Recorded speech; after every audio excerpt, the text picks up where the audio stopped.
Good morning, everyone. Welcome to day 3 of our conference.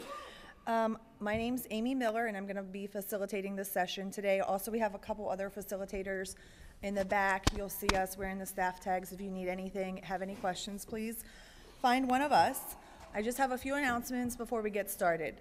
The exhibit hall today is open from 8 until 6, and then tomorrow only from 8 until 1. So if you have anything that you want to pick up there, make sure that you head down that way. It's just at the end to the left. In order to get your CEU, your continuing ed credits, please remember that I'll be giving you the code at the end of the session. Write that on your verification form. Make sure you turn that form in at the registration desk before you leave for your last day. Also, in the back of the room are the QR codes. You can use your Groupio app to scan those. That way you'll have access to any of the information that Dr. Iwata has provided for the session today. Also on your Groupio app, if you could go to the feedback section, and leave us some information, some feedback for this session, we would appreciate that. This afternoon, after the last session, we have 2 special events. First, we have a poster session, the Art of Expression exhibit, light refreshments, and a cash bar in Dean's Hall 1 and 2. So if you want to go there. Or PDE and Patton are seeking the help of people, parents, educators, and anyone else who's interested in transition for post-secondary education and workforce preparation. So that will be held in President's Hall 1. So one of those 2 after the last session, if you want to attend one of those. And then lastly, we just ask you, please remember to silence your cell phones. We have a little bit of some problems with cell phones ringing, so if you can just take a minute, just out of respect for Dr. Iwata and for all of the other people here, to turn your cell phone on silent, that would be great. And now I'm going to introduce Dr. Brian Iwata.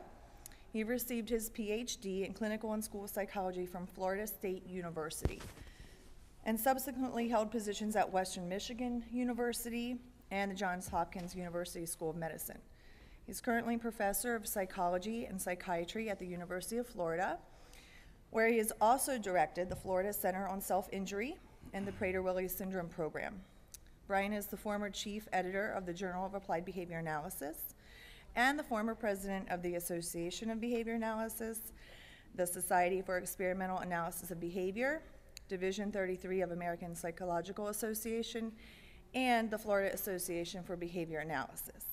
His primary areas of interest are disorders of learning and behavior and research methodology. So without further ado, Dr. Brian Iwata. Thank you very much. A quick test. Can you hear me in the back okay? Good, thank you. I've been fortunate to be invited to present at this conference several times on a variety of different topics. And this year they asked me to speak about functional analysis, the basics. So, to begin with, if you have attended any of my other presentations over the last 4 or 5 years here, I won't be offended if you just get up and walk out now, all right? Because this is designed to be somewhat of an introductory presentation. A couple of other things. I want to thank the Penn State conference organizers, especially Mike Miklos, for inviting me here and for continuing to invite me here for the past several years. He has literally dozens of speakers from whom he can choose to invite, and for some reason he continues to invite me, so I'm very grateful for that.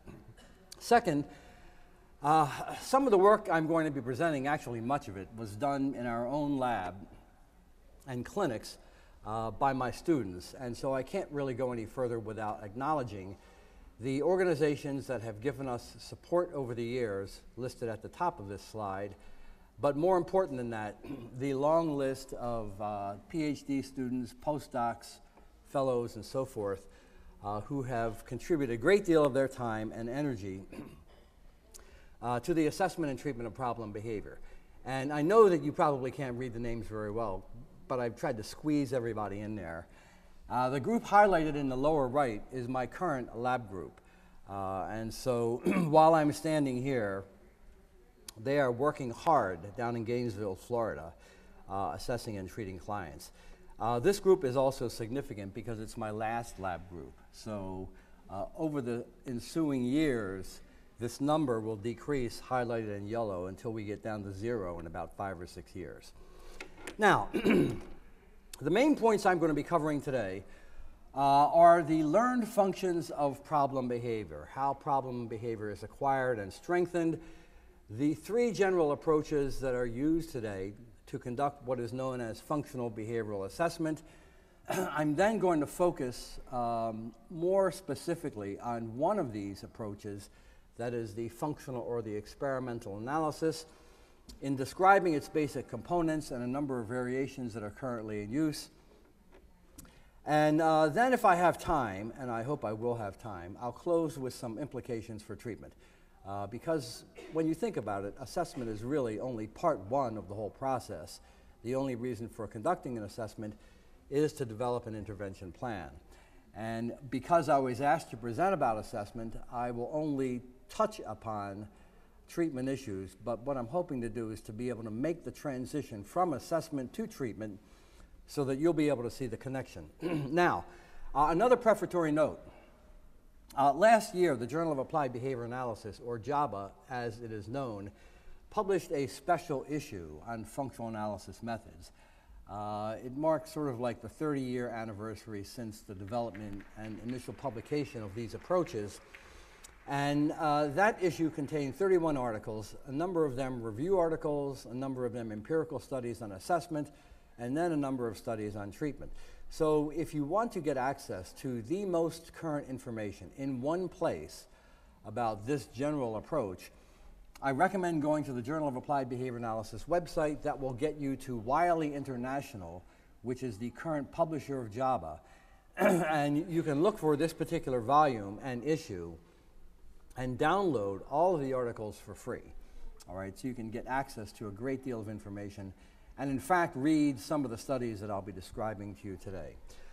Now, because this is designed as sort of an introductory presentation, I don't assume that you know much about either the origins or problem behavior or about behavior analysis, but I'm going to pick up steam as the talk goes by.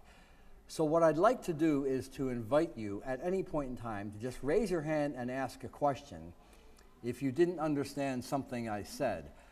This presentation is being live streamed, so then if you raise your hand, someone will have to come by and unfortunately stick a microphone in front of your face. But if that doesn't intimidate you, I'd be happy to try to help out and clarify things that I don't say too well. So let's begin somewhat generally. Why do people engage in problem behavior? It's been a subject of interest for literally, hundreds of years just about. Numerous theories have been proposed about why people engage in problem behavior, and these appear to be the 3 most dominant theories at the current time. The first one assumes that there's something about a person's genetic endowment that predisposes them to engage in problem behavior. Now, on the one hand, it is absolutely true that everything we do is partially governed by our biology. We cannot move a muscle without our biology being involved. We can't speak. We cannot engage in any sort of propulsive behavior. But biology primarily contributes to our ability to receive stimulation from the environment and then to engage in a variety of motor acts. But it doesn't determine which acts we exhibit at any point in time. That's probably a function of other sorts of things. Now, the theory that has predominated the field for about the last 100 years is the second one. That is the personality theory. I could give a couple of hour lecture about that one and the implications for this field to that general area. But let me just give you the Cliff's Notes version. The general hypothesis is that the appearance of problem behavior is a symptom of some other deep underlying personality disorder. And if we could figure out what that disorder is and treat it, then the symptoms will basically abate. Now, as you might already suspect, the approach that I'm going to be taking today illustrates the third approach, and that is the environmental view of problem behavior. It assumes that behavior is acquired as a result of learning, that is, as a result of experience. And some experiences produce adaptive behavior, whereas other experiences produce maladaptive behavior. And today I'm going to be concerned about those experiences that produce what we might call maladaptive behavior. Excuse me. So let's take a look at an example of maladaptive behavior. This is a video clip that was sent to me a number of years ago prior to doing a consultation. The young boy's name is Brandon, who happened to be diagnosed with autism, and his teacher is working with him in a one-to-one situation. So let's see what transpires.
Now this goes on for another minute or two, but I think you get the idea of what's happening.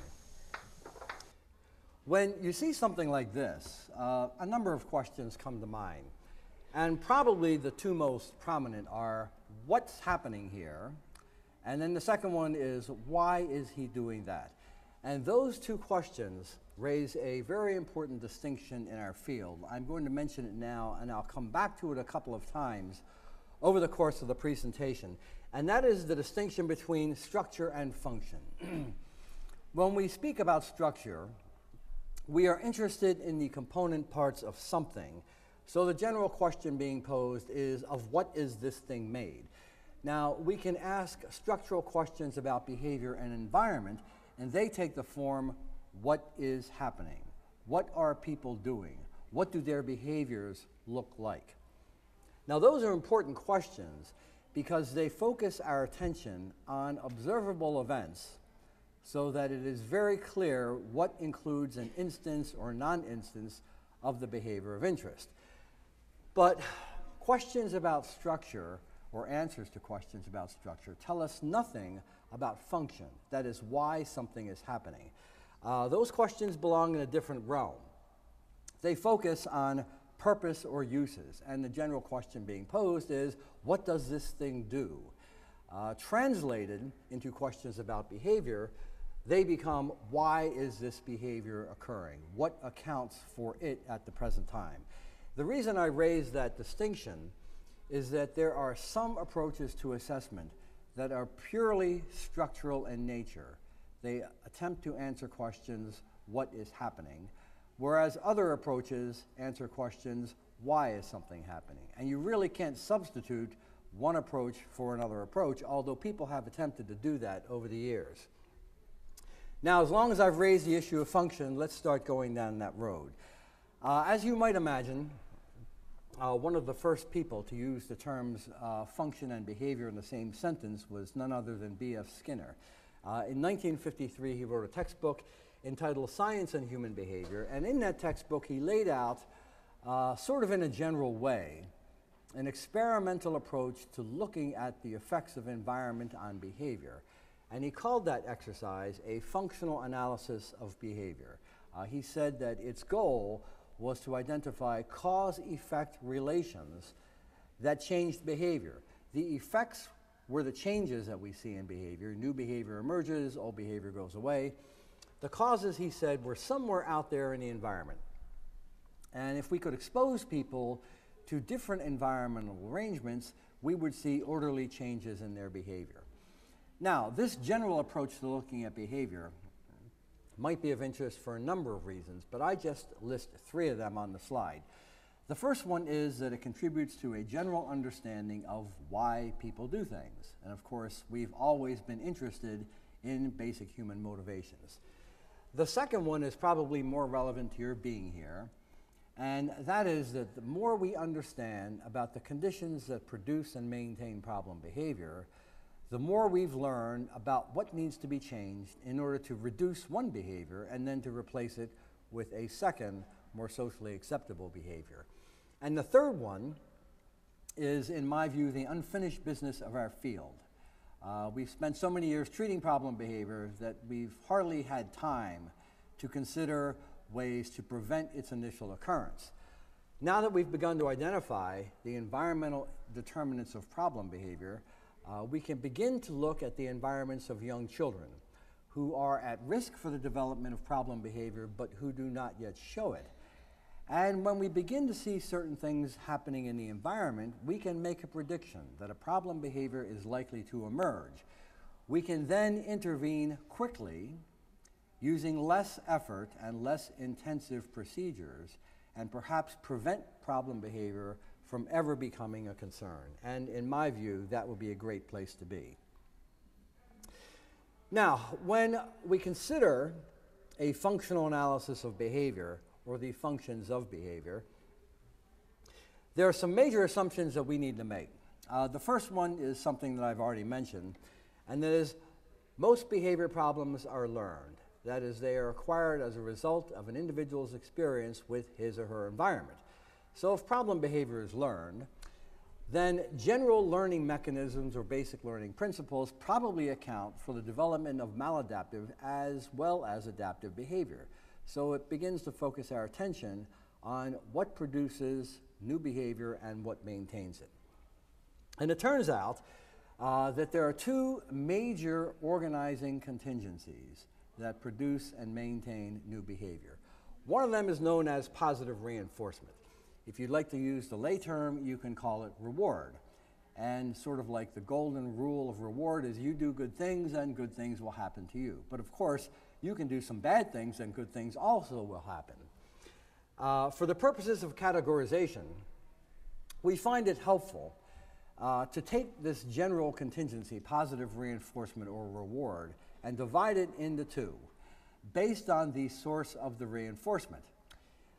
If reinforcement is delivered by other people, we'll call that social, all right, which means that the behavior is a function of what other people are doing to deliver that reward.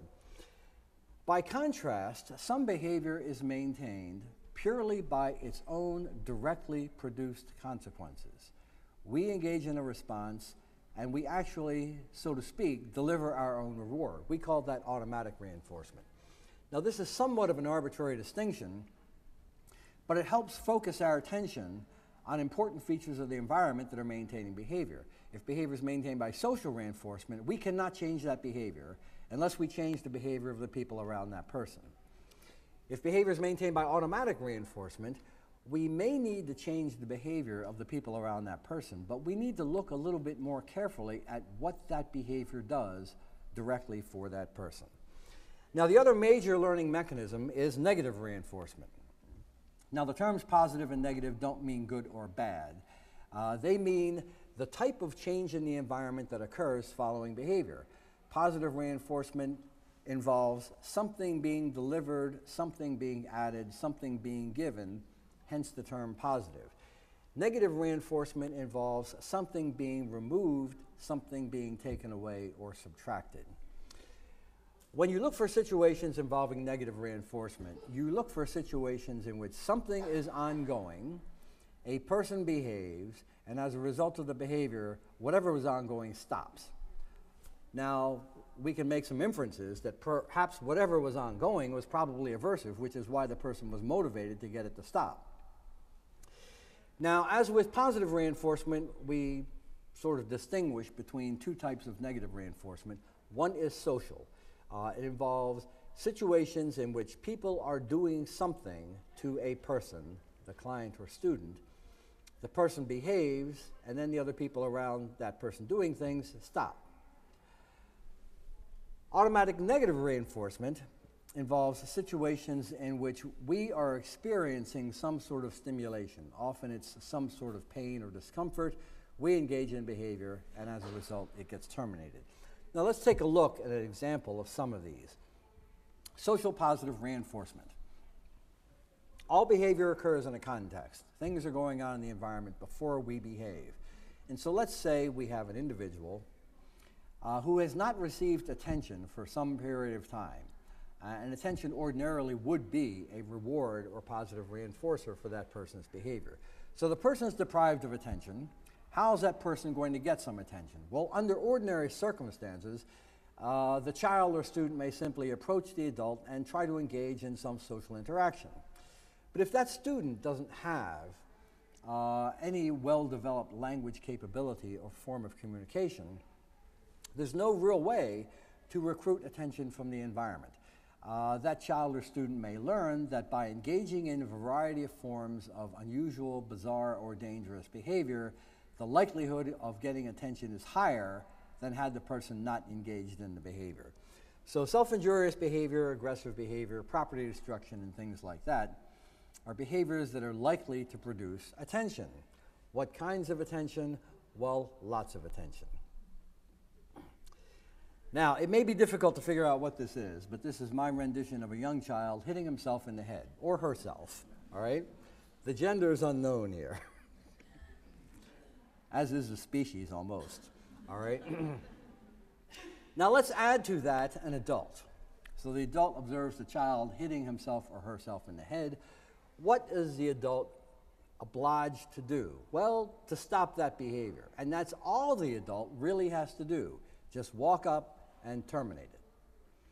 And if the adult does that, then the problem is resolved. But being the caring adults that we are, we don't simply want to walk up and stop behavior. We want to use that as what some people call a teaching moment, all right? To try to educate that child so there is a lower likelihood of the problem of behavior recurring. So we may do a number of things. We may start with a simple reprimand. No, don't do that, all right? Now, perhaps we then believe that it might be helpful to give some supplemental information, as in you're going to hurt yourself, as if the child hasn't figured that one out already, right? Then we typically or sometimes add on other types of social interactions, such as, do you need a hug if the child appears to be upset? Can I read you a story? How about some ice cream? And so we simply pile on more and more attention in an attempt to comfort that child and get the behavior to stop. Now, I'm not placing blame on anybody because these are things that are likely to happen. And all of this is well-intentioned behavior on the part of the adult. Unfortunately, everything that occurs following the first response, simply terminating the behavior, involves a social interaction. And to the extent that social interaction is valuable, we may inadvertently strengthen a variety of problem behaviors by doing these sorts of things as consequences. Well, I can go through these other sorts of contingencies one by one, but let me just throw them all up on the slide. So again, at the top, we've got social positive reinforcement. The environmental context or the antecedent event that usually leads to that kind of behavior is deprivation, no access to attention, and of course the consequence that strengthens that behavior is the delivery of attention. Now, what about automatic positive reinforcement? It simply involves engaging in behavior. Why do we engage in such behavior? Because there's really nothing on and nothing to do. So it's some sort of general environmental deprivation that makes sensory or physiological stimulation possible. We engage in some behavior, we produce sensory events, that's better than nothing, and the behavior maintains. Now, if you look at your own behavior, what you find is that when left alone, no one is around, and if you're fortunate enough not to be behind in your work, what are you doing? You're engaging in self-entertainment, self-stimulatory behavior. Many people today are surfing on the internet. You could be playing a musical instrument, watching television, reading, taking a walk, whatever. The point is that we fill up our time with sensory events when nothing else is available to do. Well, if you consider a person with a severe intellectual disability or autism, they don't have a great deal of behavior at their disposal for the purposes of entertainment. They can't read, they can't play the musical instrument. In a sense, they're left with their own skin for entertainment. And so we begin to see the emergence of various behaviors, like the rocking and the twirling and the babbling and the licking and so forth. It's not necessarily the case that people in the environment drop what they're doing and pay a great deal of attention to this behavior. It simply occurs because it produces some sort of sensory stimulation in the absence of having any. Now, next we have social negative reinforcement. When you look for situations in which social negative reinforcement is influencing behavior, you look for bad situations. And unfortunately, the most common bad situation that our students experience every day involves us in the form of instruction. Now, we know that our students and clients have significant behavioral deficits, and we've developed great technologies of instruction to generate adaptive behavior. Why do we do that? For their benefit, so that they can acquire skills, so they can live a better life, they can grow up, pay taxes, and what have you, all right? Now, that's from our perspective. From their perspective, what happens? They land in your program every day, and it's aversive stimulation all day long. Work, work, work. In the presence of aversive stimulation, escape becomes valuable. How is that person going to escape? Well, the person really doesn't have a well-developed repertoire to perform the work, doesn't have a well-developed communication repertoire to say, let me have a break for a while. So instead, that student may find that by engaging in a fairly intolerable behavior, the work situation stops. I can destroy the materials, I can hit the teacher, I can hit myself. And when those things happen, instruction stops. And to the extent that instruction was aversive, that behavior will be strengthened. Finally, we have the most unusual one, and that is automatic negative reinforcement. It involves a situation in which we are experiencing usually pain or discomfort, engage in a behavior, and terminate it. And probably the best examples of that out in the general culture include things such as what you do when a mosquito bites you on the arm. Well, what you do is determined by its outcome. And so some people do nothing. All right, that's fine. But most people are going to do something. They could put a Band-Aid on it. They could put some calamine lotion on it. They often scratch at the site. They do it because these actions alleviate the aversive stimulation that was present. And perhaps the best example in the culture is what we see when people have a headache. They may go home and go to bed or take some medication, but usually the first thing that they do is what? They start rubbing their temples. Now, I would suspect that many people in the audience would say that this is not a good cure for headaches, correct? Nevertheless, we all do it. Why do we do it? Because it's better than doing nothing for about the next 2 minutes. Now, what does that illustrate? How easily you are controlled by the weak immediate consequences of your behavior. You're better off reaching into your pocket or trying to find some medication. But we all do this, and we'll do it until the day we die. Now, just as you are controlled by those weak immediate consequences, put yourself in the position of being someone with a severe intellectual disability or autism. Do these people have headaches? Do these people have dental problems? Do they have GI problems? They probably have more physical problems than we do, but again, they don't really have much behavior at their disposal to take care of these problems. So of course, we see the emergence of relatively crude forms of behavior, often involve scratching or punching or stroking at the site, and these behaviors may become generalized pain reduction behaviors. Again, not so much because people are delivering social consequences, but rather simply because they alleviate ongoing aversive stimulation.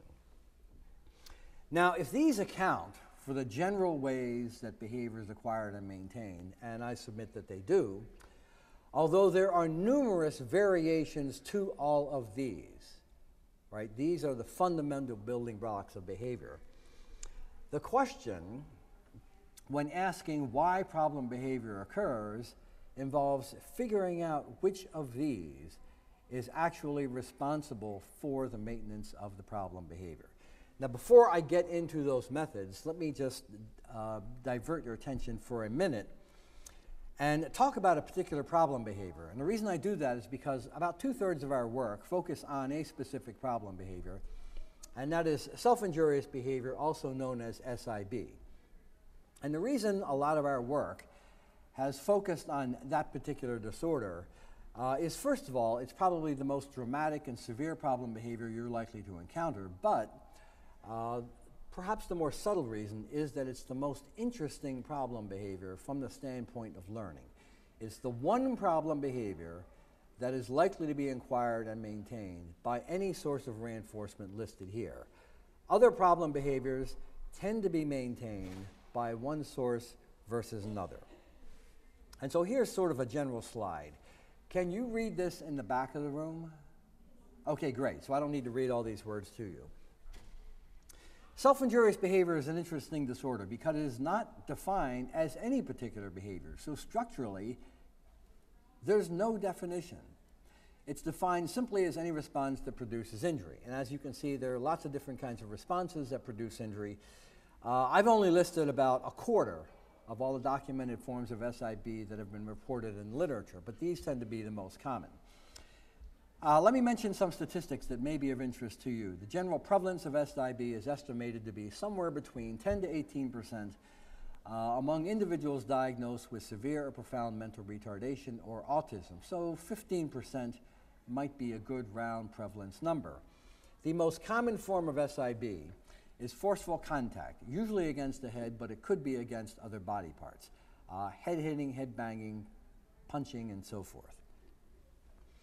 The mortality rate associated with SIB is unknown because people who present with significant risk usually are either heavily medicated or restrained, which means that perhaps the most dangerous form of SIB that we typically see is pica, ingestion of inedible substances. The reason for that is that it doesn't produce any observable injuries on the body. So it's possible that someone would swallow a sharp object, bleed out and die before anyone actually knew that the behavior had occurred. Now let me show you some photographs of self-injurious behavior. They're a bit graphic, but I'll go through them quickly. As I indicated, the most common form of SIB is forceful contact. Here's a young boy banging his head against his walker, and the typical injuries that you see are bruises, abrasions, and lacerations at the site of the contact. This is the top of the head of a young woman who had a habit of diving head first against sharp objects in the room. An example of biting behavior, an example of eye-poking behavior. Here's an example of chronic and severe scratching behavior. This is an unusual form of SIB. The technical term is aerophagia, A-E-R-O-P-H-A-G-I-A.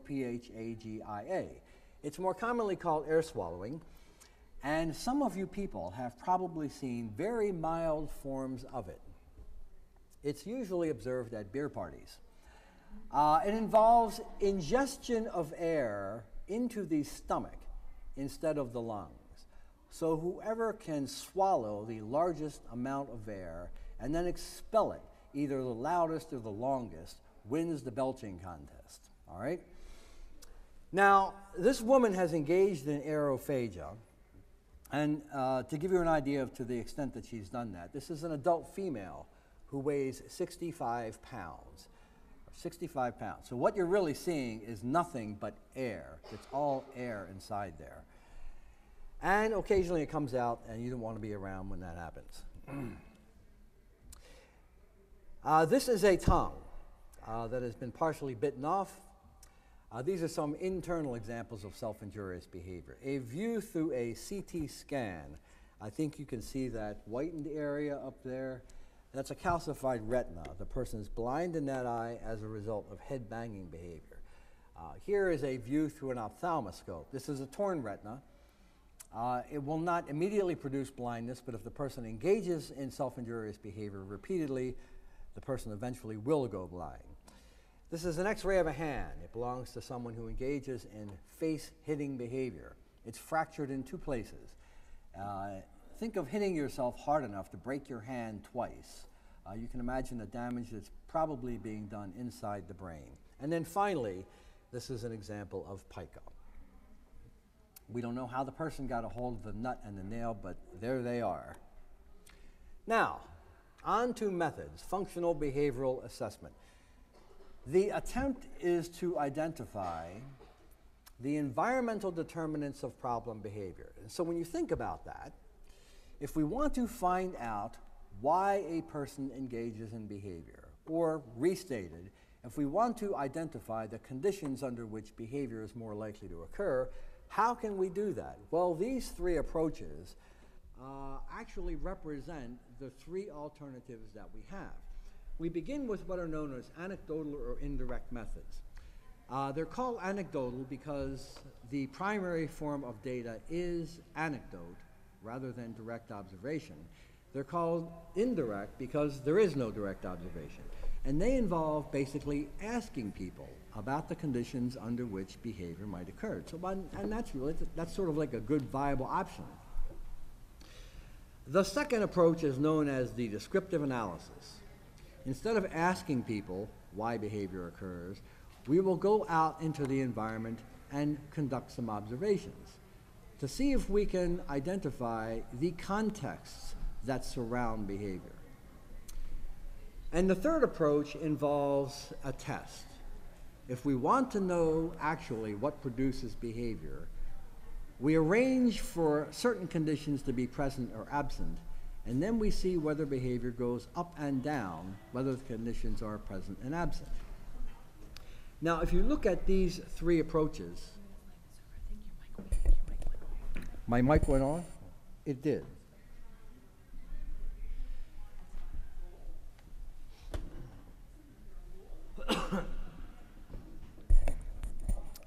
Am I back? Okay. Now, I can't move around very much because I guess I need to be close to the mic. Now, let me know if I start to go too far away.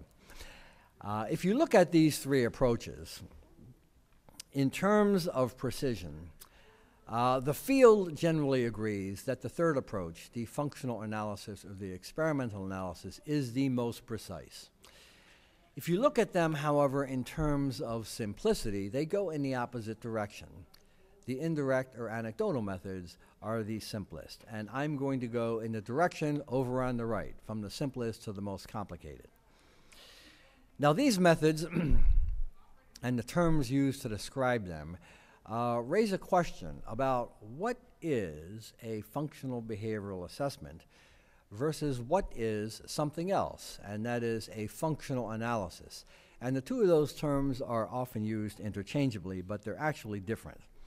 A functional behavioral assessment, or FBA, involves any systematic attempt to identify sources of reinforcement for problem behavior, which means that all three of these approaches count as an FBA. One of them, the third one, involves the use of a particular method to identify cause relations, that is the experimental or functional analysis. Now, when I say that the third approach is considered the most precise, it has also become the standard in our field. Let me show you a graph to that effect. I'm not going to explain all the details of this graph, but basically what it shows is the number of published data sets on the treatment of problem behavior over a 30-year period. And the graph shows the number of treatment data sets for which a particular type of assessment was conducted as the basis for treatment development. And as you can see, up until around the mid-1980s, we really weren't doing anything in terms of treatment, in terms of assessment, rather. We're simply treating people. But beginning around the mid-1980s, you can see that treatment studies were basing decisions on treatment on the outcome of some type of assessment. And the green curve shows the use of the indirect assessment, which by the turn of this century is no longer in use in any clinical research. The blue curve shows the use of the descriptive analysis. The red curve shows the use of the experimental or functional analysis. And you can very clearly see the difference. The experimental or functional analysis has become the gold standard of the field, not just in clinical research, but also in clinical practice.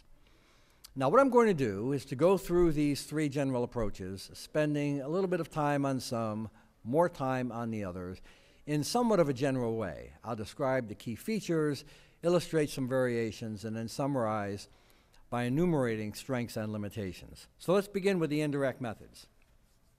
They focus on the circumstances under which problem behavior occurs. Now that may seem obvious by this point, but there are many checklists, rating scales, and so forth out there that are purely structural in nature. They include questions about what is the problem behavior? Can you give me a definition of it? When does the problem behavior occur? Those sorts of things. They help identify the problem behavior. You can get an idea that you're beginning to look at a functional sort of scale when most of the questions don't ask what the behavior is, but ask under what conditions is it likely to occur. At this point in our field, perhaps 15 to 20 of these scales have been published, and I just list 3 variations. These are probably the 3 most commonly used variations, or at least the 3 variations for which the most research has been published. The first one is the Motivational Assessment Scale published by Durand and Crimmins. The second is the QABF, Questions About Behavioral Function, published by Johnny Matson. And the third one is a scale that we developed, the Functional Analysis Screening Tool. Now, the overwhelming advantage of these scales is that they are relatively easy to use. They list a series of questions that you ask, or you can just give the scale to the respondent who reads them, and they simply give answers. Second, they take very little time to complete. The most complex of these scales may run up to about 30 minutes to complete, but most of them can be completed in the time space of about 15 minutes. All right? So they're easy and they're quick. There's absolutely no question about it. Unfortunately, they have some fatal flaws. The biggest one is that they are unreliable. Namely, if you ask one person to report about the behavior and then ask another person to report about the behavior, it has been shown over and over again that the extent of agreement between these 2 respondents is going to be very low. In some cases, for example, with the MAS, the reliability has been down around 20%. All right? In other cases, perhaps as high as 60%, but no scale has been developed that has shown itself to be reliable. That's not surprising when you think about it. The questions that are asked are relatively easy, such as, is the behavior likely to occur when the person is left alone for long periods of time? Easy to ask. Well, the problem is that it's almost impossible to answer that. For instance, think about that question.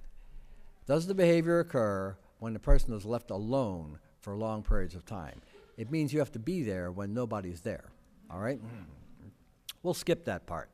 How many times do you have to remember that the person was left alone? The last 5 times, the last 10 times, the last 20 times? Out of those 20 times, how many times did the person engage in problem behavior? The last 5, the last 10, the last 20. And then, of course, in order to be able to state with confidence that being alone is more likely to produce problem behavior, you then have to remember how many times the person was not alone, and then how many times the person engaged in problem behavior. Well, you don't have any of that information, so you simply guess, okay? And just as you make a guess, someone else who was asked that same question will make a guess. You're unlikely, all right, to produce a high degree of agreement. Now, because these scales have notoriously low reliability, they also have poor validity. Which one is right? Well, we have absolutely no idea because there is no standard to which we can compare the outcomes. And so the suggestion for implementation is that if you use these scales, you would only use them in a very preliminary way. During the course of a clinical interview, they provide a structured method for getting information, but the information that you're getting is nothing but hearsay. Now, I don't know what sort of information you were provided in terms of my presentation, but most of my PowerPoint slides are up there on the website somewhere, okay? Although I've changed the talk somewhat. And appended to that are a series of forms and data sheets, full-page renditions that you can use if you find them helpful. So there is a copy of the Functional Analysis Screening Tool somewhere out there in handout land, okay? And ideally, I would provide you with a copy of all these scales, but unfortunately I can't because I would be violating copyright laws, so I can give away what we produce. Now let's move on to the second approach to assessment, the descriptive analysis. It involves direct observation of the general circumstances under which behavior occurs. Why? Because we are attempting to identify the antecedent context for behavior and the consequences that follow it. This is the approach to assessment for which the largest number of variations have been published, but basically all of them can be categorized as belonging into one of three categories. We begin with something known as the scatter plot. Scatter plot is simply a method to track behavior in time. It's a large grid, and we mark in time when behavior occurs, and that produces a visual representation of when behavior occurs across a day and then across numerous days. Now, unfortunately, although that is a nice way to track behavior, it yields zero information about the context in which behavior occurs. And so, although it was originally proposed as one way to identify the function of problem behavior, all it really does is identify temporal patterns. And so it's pretty much gone out of use. The second one, the one highlighted in yellow, is the most frequently used method for conducting a descriptive analysis. It's known as the ABC analysis. I'll explain why in a few minutes. And it involves recording interaction sequences as they occur in the environment. Now, there's a specialized form of ABC analysis known as interval recording. And interval recording is used for very rapid sequences of behavior. It's sometimes used in research, but very seldom used in clinical practice. Now, the advantage of these approaches is that they are more reliable than the indirect method. In other words, we're not asking people to try to remember what happened. We're actually going out into the environment to see what happens. And so we're more likely to get objective information that will yield reliable data. There's absolutely no question about that. The problem with these approaches, even though they are perhaps the most commonly used approaches in practice today, is that they don't yield any information about function. They provide a very good, accurate characterization of what is going on, but that's a structural question. What is happening? In order to make an inference about why things are happening, we then have to interpret these data. And often what happens is we make poor interpretations of the data. But nevertheless, let me explain a little bit more about ABC analysis. The purpose is to identify sequences of events as they unfold in the natural environment. That is, antecedent events that precede behavior and consequent events that follow behavior. We start with B, the behavior. We have to have the target behavior defined. But then we have to define the A, the antecedent that precedes it, and the C, the consequent event that follows it. And so armed with definitions of the target behavior, the things that might precede it and the things that might follow it, hence the A, B, C terminology, we simply hang out in the environment and we wait for the occurrence of B. When a behavior occurs, we use it as the occasion to note the antecedent event that preceded it and then the consequent event that followed it. And we do this repeatedly until we have some amount of data collected. What we can then do is to look at the information and begin to organize the antecedent events along with the consequent events, and then perhaps reach a tentative conclusion about sources of reinforcement for a problem behavior. For instance, I observe a problem behavior, and more often than not, nothing's happening prior to the problem behavior. So the antecedent event might be nothing. The problem behavior occurs, and more often than not, someone comes and stops that behavior, delivers a reprimand or some type of attention. And so if the antecedent event is most frequently nothing, and the consequent is most frequently the delivery of attention, we might assume that this problem behavior is maintained by contingent attention, that is, social positive reinforcement. That's basically the logic of ABC assessment. Now here is an ABC form. It's included in your handout. It's a form that's existed in our field for about 40 or 50 years now. As you can see, it consists of a bunch of blanks, but at any rate, up at the top, you provide information about the client. There is a series of columns that follows. The left column shows the time. So when a behavior occurs, you first note the time. The second is the location, namely where it occurred. The third one is the antecedent event that preceded behavior. The fourth is the behavior itself. And then the fifth is the consequent event that followed behavior. So you are recording horizontally each sequence of responses that you see. And maybe you fill up a couple of data sheets with this information and then try to organize the antecedent events, consequent events, and generate a hypothesis about behavior. Now, as I indicated, although highly reliable, the descriptive analysis is limited because it answers a different question. The question being answered is, what is happening, not why is something happening. If you really want to know why something is happening, what you should do is expose it to a bunch of different environmental events and see if these events have any influence on behavior. And if they do, you can make a firm conclusion that these events actually influence behavior or not. And that is the province of the third approach, the functional or the experimental analysis. Excuse me. It involves systematic exposure to assessment conditions. And pretty much every functional analysis involves two types of conditions. One we call a test condition. That is, a condition that contains what we think might influence behavior. Now, let's say we suspect that problem behavior is maintained by adult attention. But we're not really sure, so we'll put that to the test. We will arrange a situation in which every time the person engages in problem behavior, the adult will come over and deliver attention.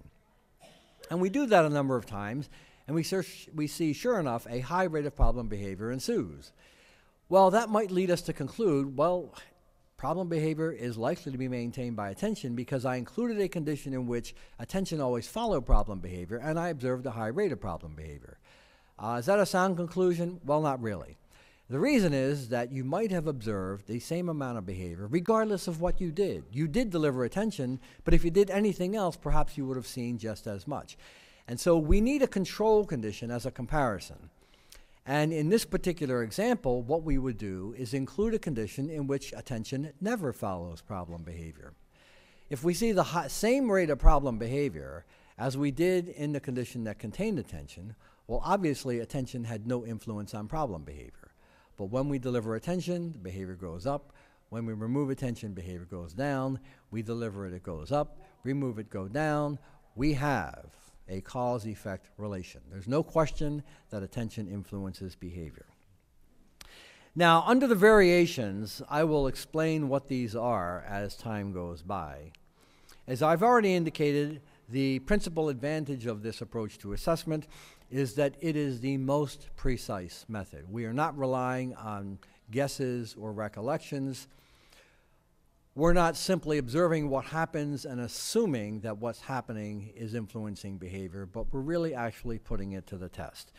The limitation should be fairly obvious, and that is it requires more skill to do this type of assessment. Now, I try not to use too many complicated terms when I present, but unfortunately at this point I need to introduce a few of them because it's really important that you understand how these particular concepts are part of a functional analysis of problem behavior. And I'll try to limit myself to only a few. As I've already indicated, behavior occurs in some ongoing context. Things are happening before we actually behave. Now, we've recognized that for many, many years, but unfortunately have not had a good way to actually characterize and define what that influence is. So some of you in the audience may have heard terms such as these over the years. Setting event, an event that's going on in the setting that may influence behavior. Ecological variable, and probably the current buzzword is trigger, okay? All of these are somewhat general but imprecise ways to describe the fact that behavior may be influenced by ongoing events. The precise term is the establishing operation, or EO as it has come to be known. The establishing operation is an antecedent event, and it has two influences on behavior. One, it makes a reinforcer more valuable, and two, as a result of that, it produces behavior that was maintained by that reinforcer in the past. And so when you think of establishing operation, think motivation, why people want things. Why do they want things? Because they don't have things. And a perfect example of that, well, they are. If you feel like leaving here and joining them, I won't be offended. We say that when the establishing operation is present, a reinforcer is more valuable, people are more likely to do things. When the establishing operation is absent, the reinforcer is less valuable. People are less likely to do things. And a common everyday example of an establishing operation is deprivation. Let's say deprivation from food. Now, at the end of my talk, I'll say thank you very much and let's move on. And what you're going to do is to probably do what? First, check your cell phone. And then you'll eventually wander out in the hall and start looking for food. And you'll very politely get in line and get some food. Now, what would happen if I locked you in this room for 2 days and you had no food? All right, and I said, well, thank you very much, and everyone can go about their business. Well, screw the cell phone. You're stampeding out the door looking for food, simply as a function of the amount of time since you haven't had it. All right, so establishing operations make reinforcers more valuable. But that doesn't necessarily mean that the reinforcers are available. There's another antecedent event that also influences behavior, and unfortunately it's got a strange technical term. It's called a discriminative stimulus. Now, I have a suspicion that most people in here have taken a general psychology course, so I think you've run across this term before. All right, so consider this a bit of review. A discriminative stimulus is another event, antecedent event, and it has been correlated with an increased likelihood of reinforcement. So as a result, when that discriminative stimulus is present, it serves as a signal that reinforcement is available. So given that reinforcement is valuable, if a signal is present that it's available, we're more likely to behave. And a good example of that is something like a traffic signal. We drive down the road, the light is green. What do we typically do? We drive through the intersection. We don't have to drive through. We could stop. We could look both ways to see if traffic is coming.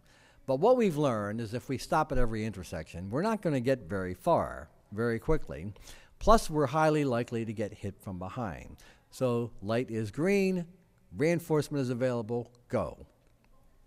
We come to the intersection, the light is red. Most people stop. You don't have to stop, you can just keep going. But if you keep going, there's a high likelihood you will get hit or you will get a ticket. So stop correlated with red correlated with reinforcement for stop. So there are all sorts of signals present in our everyday environment that govern our behavior. Now, the establishing operation makes a reinforcement valuable. The discriminative stimulus signals that it's available.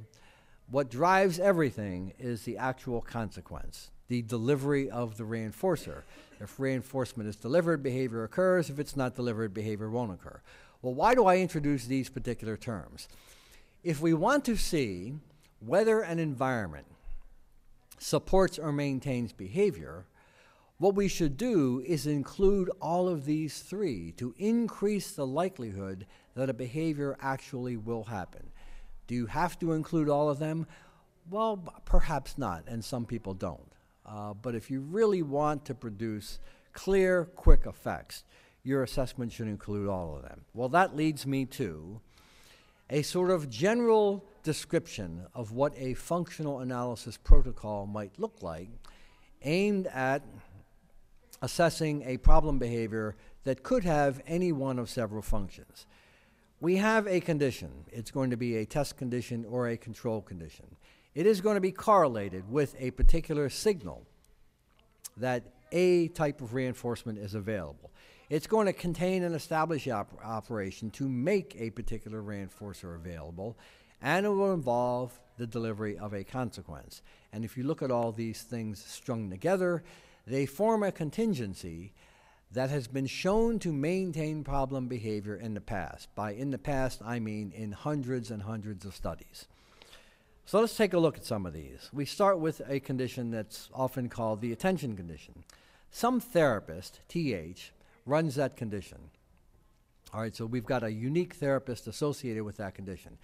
In the work that we do, we often don't have all these therapists that we can keep on assigning to conditions, so we use other sort of signals. And the most common one we use is the different color of a t-shirt. So whoever runs this condition wears a particular color t-shirt. Usually it's the red t-shirt. Now, this is the test condition for whether attention maintains problem behavior. So what we want to do is we want to make attention valuable. How do we make attention valuable? We make it unavailable. All right, so a therapist is present, does not deliver any attention. The only time that attention is delivered is as a consequence for problem behavior. What kind of attention maintains problem behavior? Well, we're not really sure, so we deliver several different types. We often start with a reprimand. We add a statement of concern, some comfort, some brief physical contact, and then we are back to the antecedent event again. And all of these things put together represent a social positive reinforcement contingency.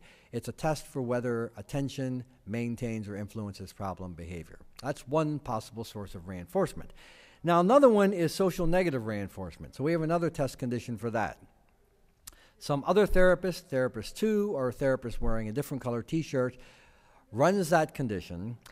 And in this condition, we want to test for the effects of escape from task demands as a source of reinforcement for problem behavior. So the antecedent event should be one that makes escape from the task demands valuable. So we present lots of task demands. We keep on presenting them. We terminate them if problem behavior occurs. That's okay, you don't have to work. And all of these things strung together represent a contingency under which a person might terminate undesirable instructions to work as a function of problem behavior. The third one is a little bit more unusual. It's the test condition for behavior maintained by automatic reinforcement. It generally occurs when the person is deprived of things, nothing going on. So the antecedent event is nothing. No one is actually present.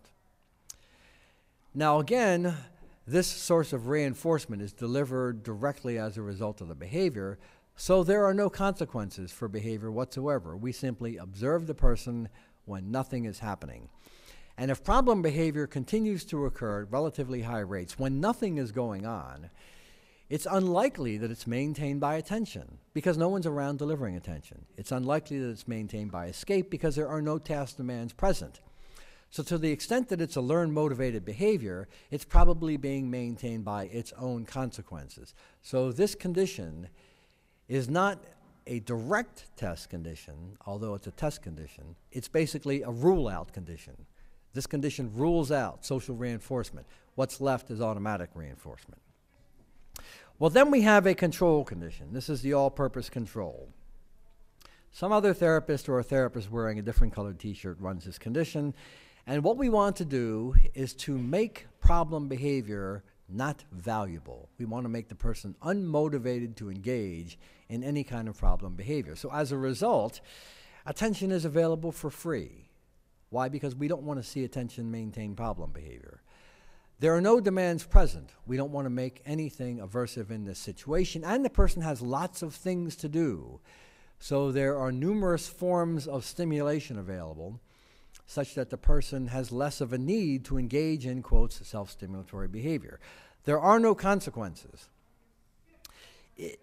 Regardless of the function of problem behavior, we expect to see lower rates of problem behavior in this condition because nothing is going on in the environment that should support it. And what we do is we compare the effects on behavior of these test conditions with the control condition by simply exposing the individual to these conditions repeatedly and simply seeing what happens to behavior. Does it go up? Does it go down? And if so, in which condition? Now, there is a data sheet in part of the handout that you might find helpful in using when you conduct a functional analysis. You obviously can't read it, so I'm not going to describe it anyway, but it's there for your purposes. And if you find it helpful, then you're welcome to go ahead and try it out or to vary it in any ways that you might like. Let me show you some videotape examples of some of these conditions. Now, I need to make a comment about these video clips. It used to be the case many years ago that we could get a general consent for everything. You sign on this line, and we will conduct an assessment. We will conduct a treatment. We're going to publish your data. We're going to take photographs, videos, and everything. Now, as everyone knows, the HIPAA requirements have become more and more strict over the years, so we have to have a separate consent form for everything, and nobody consents to the photographs or the videos. And so we have a mismatch between, like, clients we've treated and the availability of videos. And so what I've done is I've gone into our archives and selected out segments for which we have a general consent. These are somewhat dated videos, so the quality is not great, but nevertheless they show real clients and real therapists engaging in behavior. So let's begin with Michael. Michael's a young 8-year-old boy diagnosed with autism. He lived at home and attended a special school program. Somewhere along the line, he began to engage in SIB. It consisted of forceful head banging against the wall and on the floors, biting himself and hitting himself. This is the attention condition. Now, recall that the antecedent event is no attention is available. What we usually do when we start the condition or session is say something like, okay, you can play with these toys or do whatever you want, but I'm busy. And then we just proceed to ignore the person. No other attention is available unless problem behavior occurs, as you will see in this segment. Here and do some work. So the therapist has just given the initial instruction to start the session. She walks away and turns her back. And if problem behavior does not occur, this is what's going to happen for the whole session. You notice that Michael has stood up and he's standing next to her. Under ordinary conditions, that might be a cue for the therapist to engage in interaction, but we don't want to do that. We want to arrange it so that no attention is available.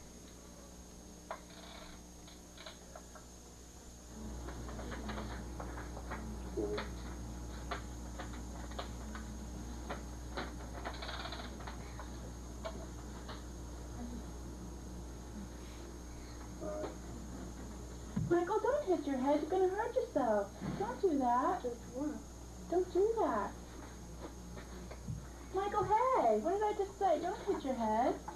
You're going to hurt yourself. Please don't do that. Why don't you play with your toys instead? Okay? Michael, hey, what did I just say? Don't hit your head. Why do you keep doing that? You're a good boy. You don't have to hit your head. Michael, what did I just tell you, huh? Stop hitting your head. Please don't do that. Is it okay?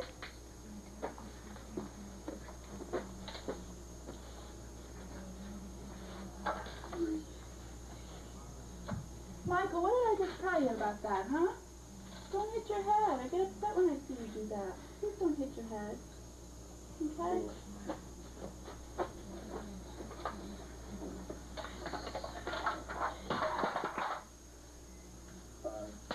Michael, hey, don't slap your face like that. Michael, stop hitting yourself. You're going to hurt yourself. You don't want to do that. Why do you do that, Michael? Stop hitting yourself, okay? You don't want to hurt yourself. Now, that goes on for another minute or so, but I think you sort of get the idea. No attention, problem behavior, attention. Here's another example of the attention condition. This is Missy. She's a young 3-year-old, one of the youngest children we ever treated. Unfortunately, it's a little dark because we're filming through a one-way window. And her self-injurious behavior also involves head banging. It's more forceful than Michael, so she is wearing a little helmet to protect herself. It's also kind of loud because she's banging on a door, so it's reverberating, but she's not really producing any damage. I don't want you banging your head. Come on over here and play with those toys. You be a good girl.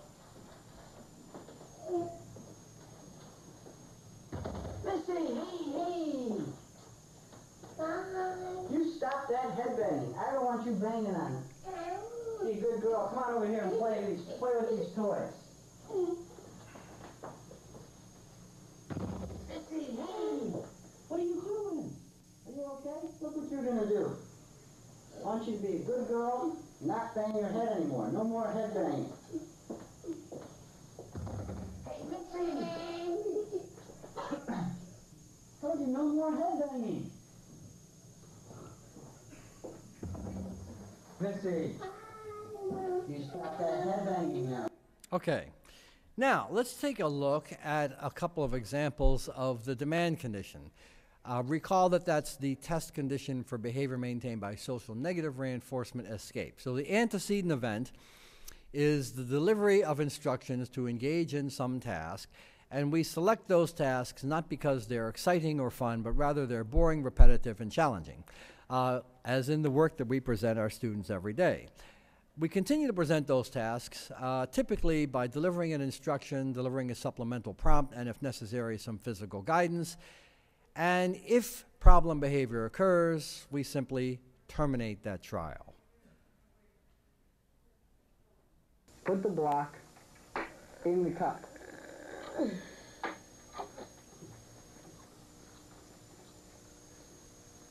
Georgia? Put the block in the cup. All right. Good working. Good girl. That's good. All right. Georgia.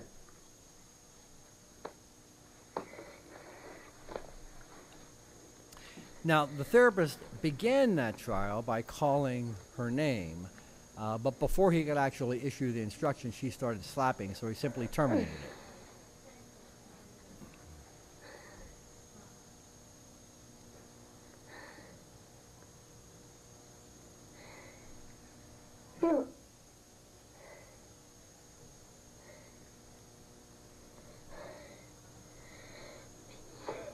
Georgia. Ready? Put the block in the cup.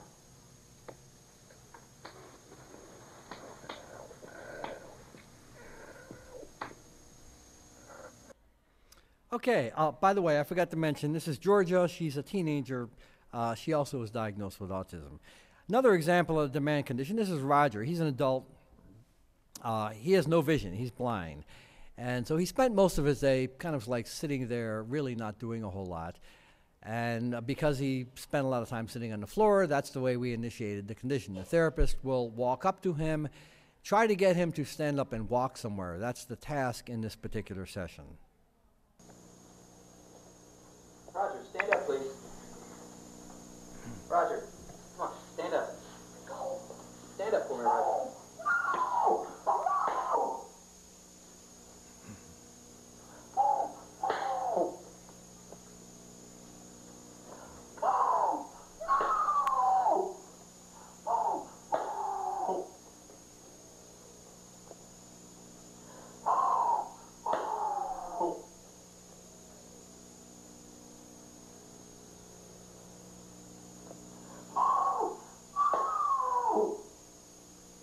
Roger, stand up. Roger, stand up. Come on. Why don't you stand up?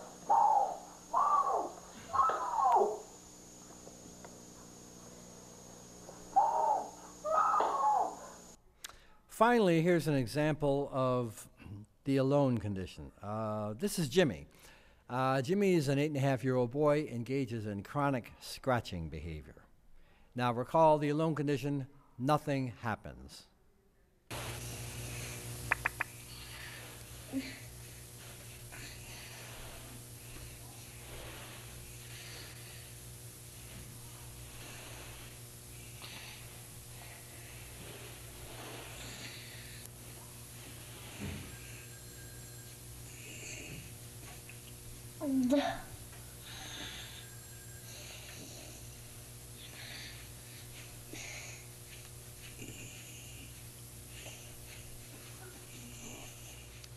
there's really not a whole lot to see in this condition other than this.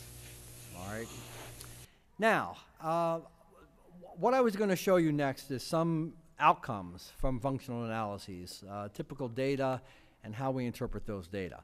I understand that refreshments are now available. There's a window of time, right? So rather than to go through the graphs, which will take another 10 minutes, why don't we take a break now? So the typical break time is what, 15 minutes? 10 minutes, but really probably 15.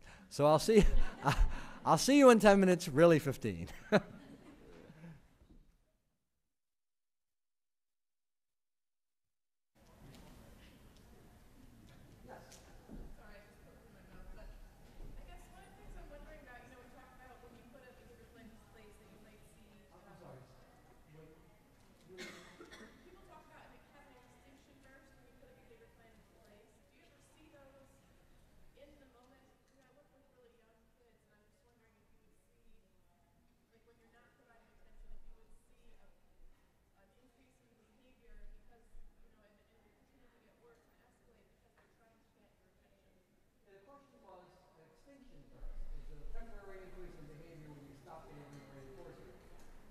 Now that's during treatment, not during assessment.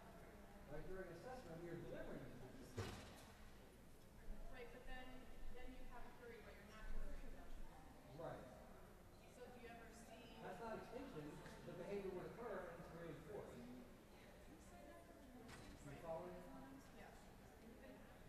Now, if you were In other conditions where you're not providing attention in response to well, in the demand condition, we are providing attention.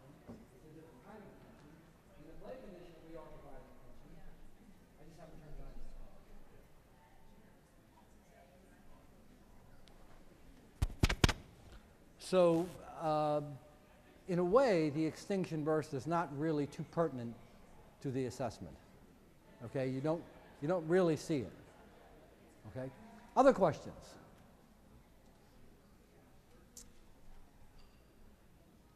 Questions going once. Questions going twice. All right. Oh yes. In a public school building I'm in a public school building, but I work with students with special needs in self-contained classrooms. So I'm looking at the functional analysis piece. Is there some direction for me to go in terms of how to implement this with trials within that type of setting?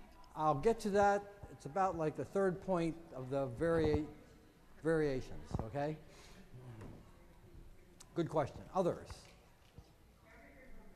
Okay, let's go ahead and resume. Can you hear me in the back? Excellent, thank you. If this one dies, just start motioning and I'll go back to this again. Now let's take a look at some data.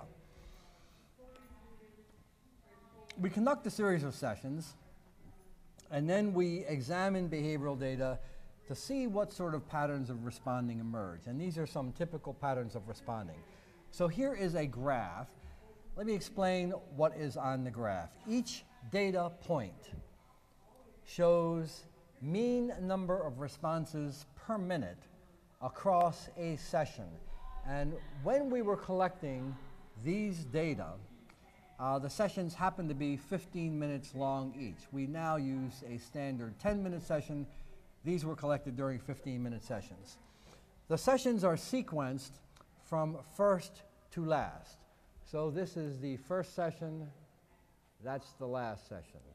And I've color-coded the data to illustrate the various conditions. So the red data points show rate of problem behavior during the attention condition. The black ones show problem behavior during the alone condition.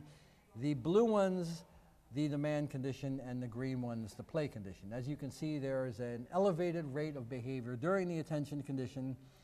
We would say that this behavior is maintained by social positive reinforcement, that is contingent attention. There's no question about that. Now, here's another set of data. Same graphing conventions, different outcome. The highest rate of problem behavior is occurring during the demand condition. We would say that this is escape maintained problem behavior, or problem behavior maintained by social negative reinforcement. And finally, here's a third set of data. again showing a different outcome. The highest rate of problem behavior is in the alone condition. So we would say this is self-stimulatory behavior or behavior maintained by automatic reinforcement. Now, I selected these particular sets of data for a couple of reasons. One of them is fairly obvious, and that is they show clear-cut differential patterns of responding. The second one's less obvious, and that is that these three data sets all show exactly the same behavior of three different people. So structurally, you're looking at the same response. It's all self-injury, it's all headbanging.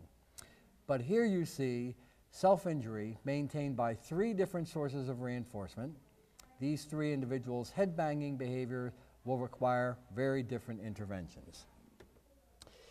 Now, what I'm going to do is to spend some time, I'm not sure how much, depending on how much time I have left, on challenges to this particular approach to assessment, or rather difficulties or complaints that people have raised over the years.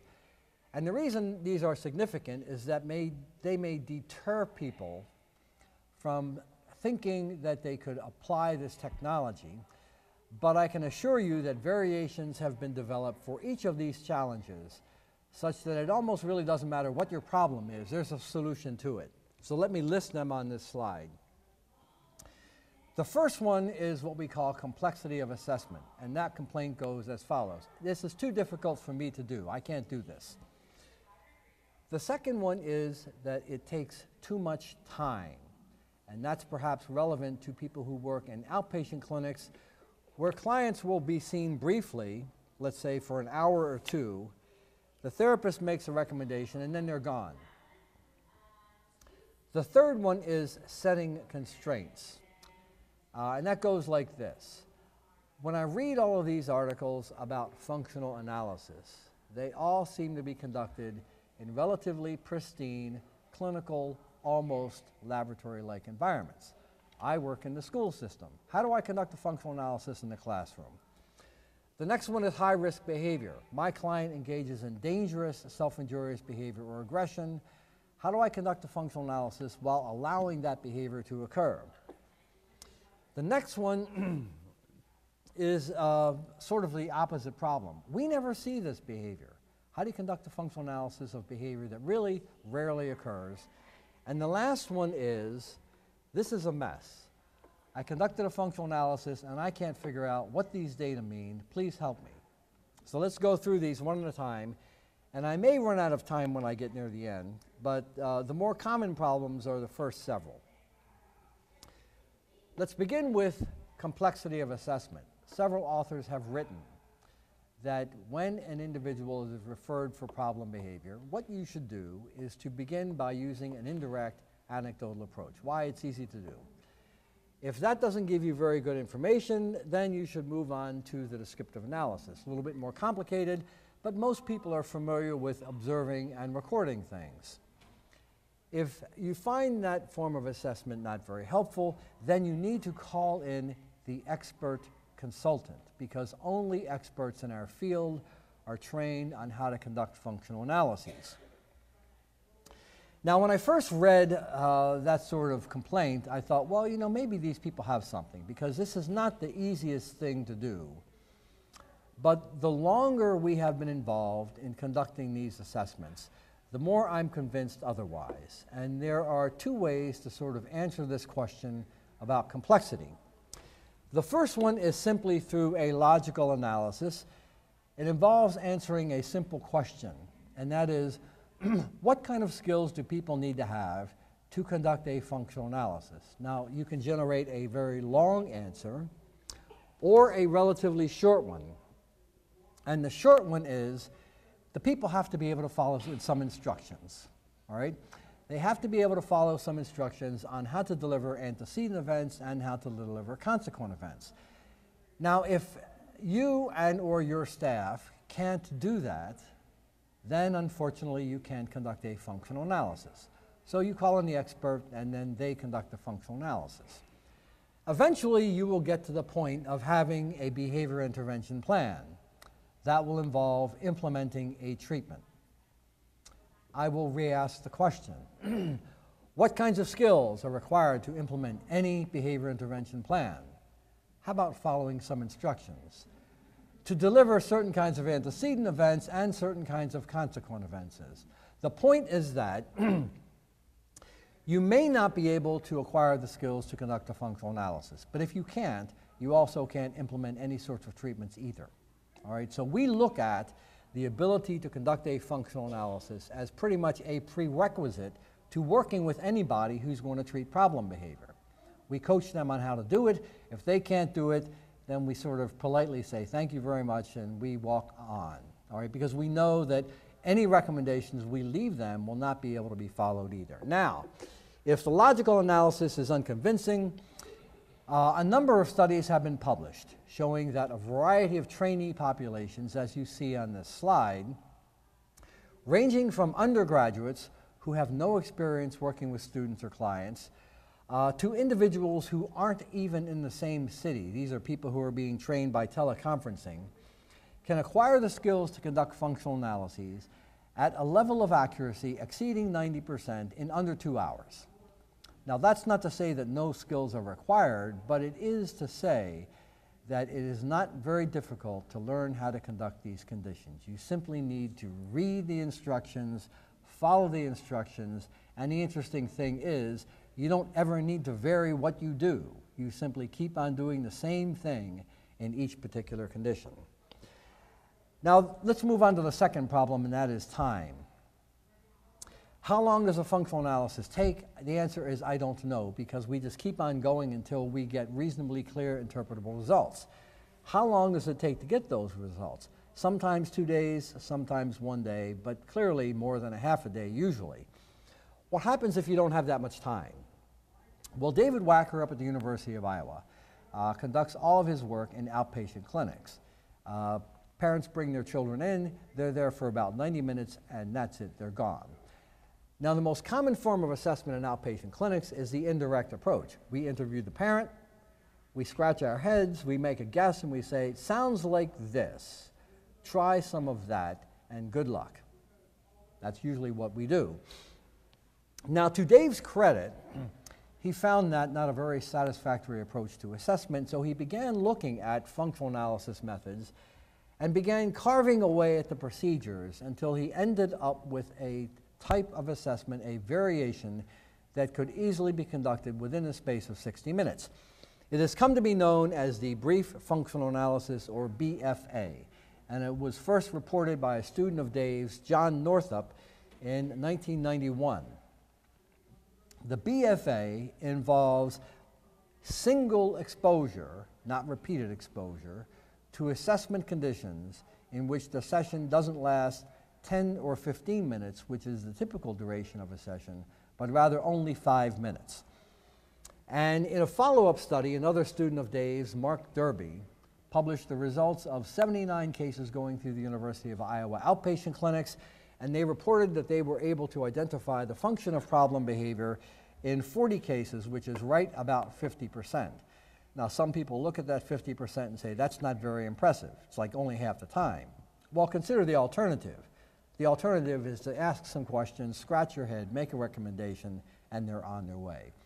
And so Dave's group has shown that in about 50% of the cases, if you'll simply conduct an approximation to a functional analysis, then you will have pretty good evidence of cause-effect, which provides a much stronger basis for making clinical recommendations.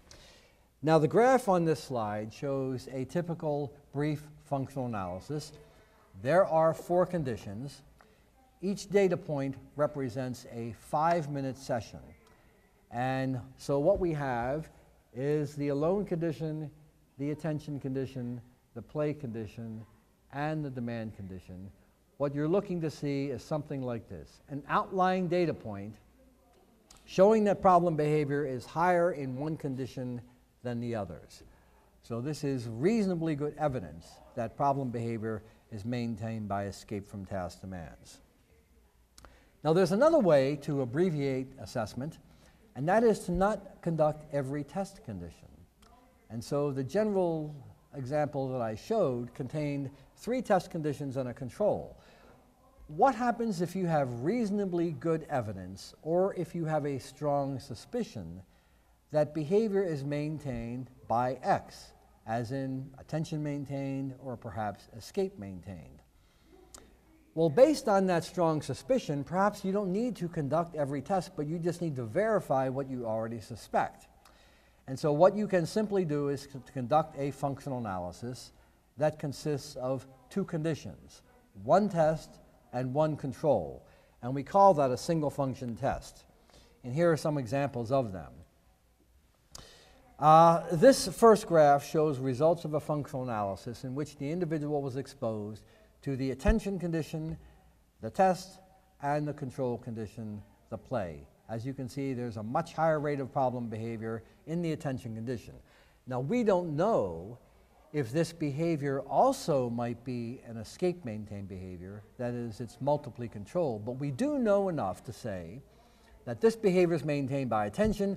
We can develop an initial plan for attention maintained behavior, we can implement it and see how far we get. Another example of a single function test. This individual was exposed to the demand condition and the play condition, a higher rate of problem behavior in the demand condition. We would say that this is escape maintained behavior, and we're on to developing the plan. Now, these two sets of data both show one person exposed to two different conditions, a test and a control. This next slide is different.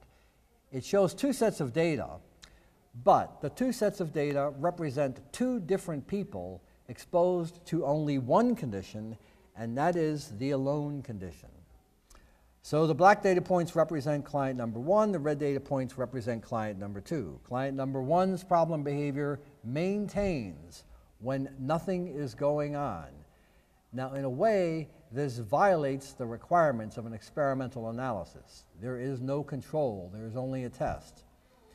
But if problem behavior continues to occur when absolutely nothing is happening, I would submit that that's reasonably good evidence that nothing in the environment is influencing it, which means that the behavior is probably maintained by automatic reinforcement. We can develop an intervention plan, see whether or not it works. Client number two's data shows a decrease across repeated exposures to that alone condition. So what does that mean? It means whatever is maintaining behavior is not in this condition, which suggests that it's maintained by either social positive or social negative reinforcement. We will need to conduct another test for this person. And so, as you can see, simply by reducing the number of test conditions, you can cut assessment time in half, right? Because you've only got one test and one control. Let's move on to the next problem, setting constraints. As I said, most functional analyses are conducted in relatively well-controlled environments. There's a reason for that, so we can eliminate all extraneous variables. But in real practice, this is going to be conducted out in the real world. Now, I include a bunch of citations on this slide. They will not be very helpful to you because they all describe functional analyses exactly the way I've described them, implemented in homes and in schools. And so these citations set precedent, showing that as long as you can control what's going on, you can conduct a typical functional analysis in the home and in the school. But they don't give you any help in answering the question, how would I modify a functional analysis for a particularly problematic environment? And in my view, the most problematic environment is the school environment. The home is a much better environment. And the reason is, in the home, you don't have all these extra students and people roaming around, and you can usually find a relatively quiet place to conduct an assessment. By contrast, in the school, you have various other actors and actresses roaming around that could get involved in the play, so that things get disrupted quickly, activities change a lot. It's difficult to control the situation. So let's take a look at a variation of a functional analysis designed specifically for classroom use. And it's called the trial-based functional analysis. It was first published by Sarah Bloom in 2013. This special issue of JABA contained another couple of studies also describing that trial-based functional analysis. It assumes that there are certain restrictions present in the classroom. The most obvious one is rapidly changing conditions, which means that sessions must be very brief. How brief? Not 15 minutes, not 10 minutes.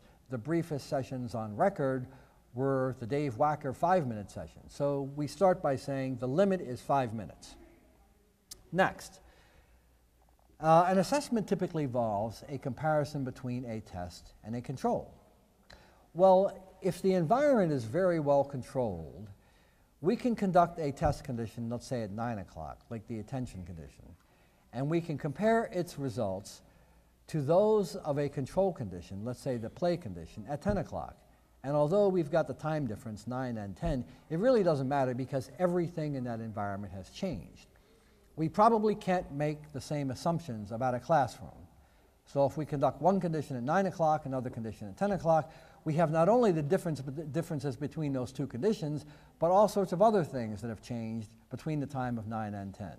And so the best time to conduct a comparison is between conditions that are conducted what are known as contiguously, back to back.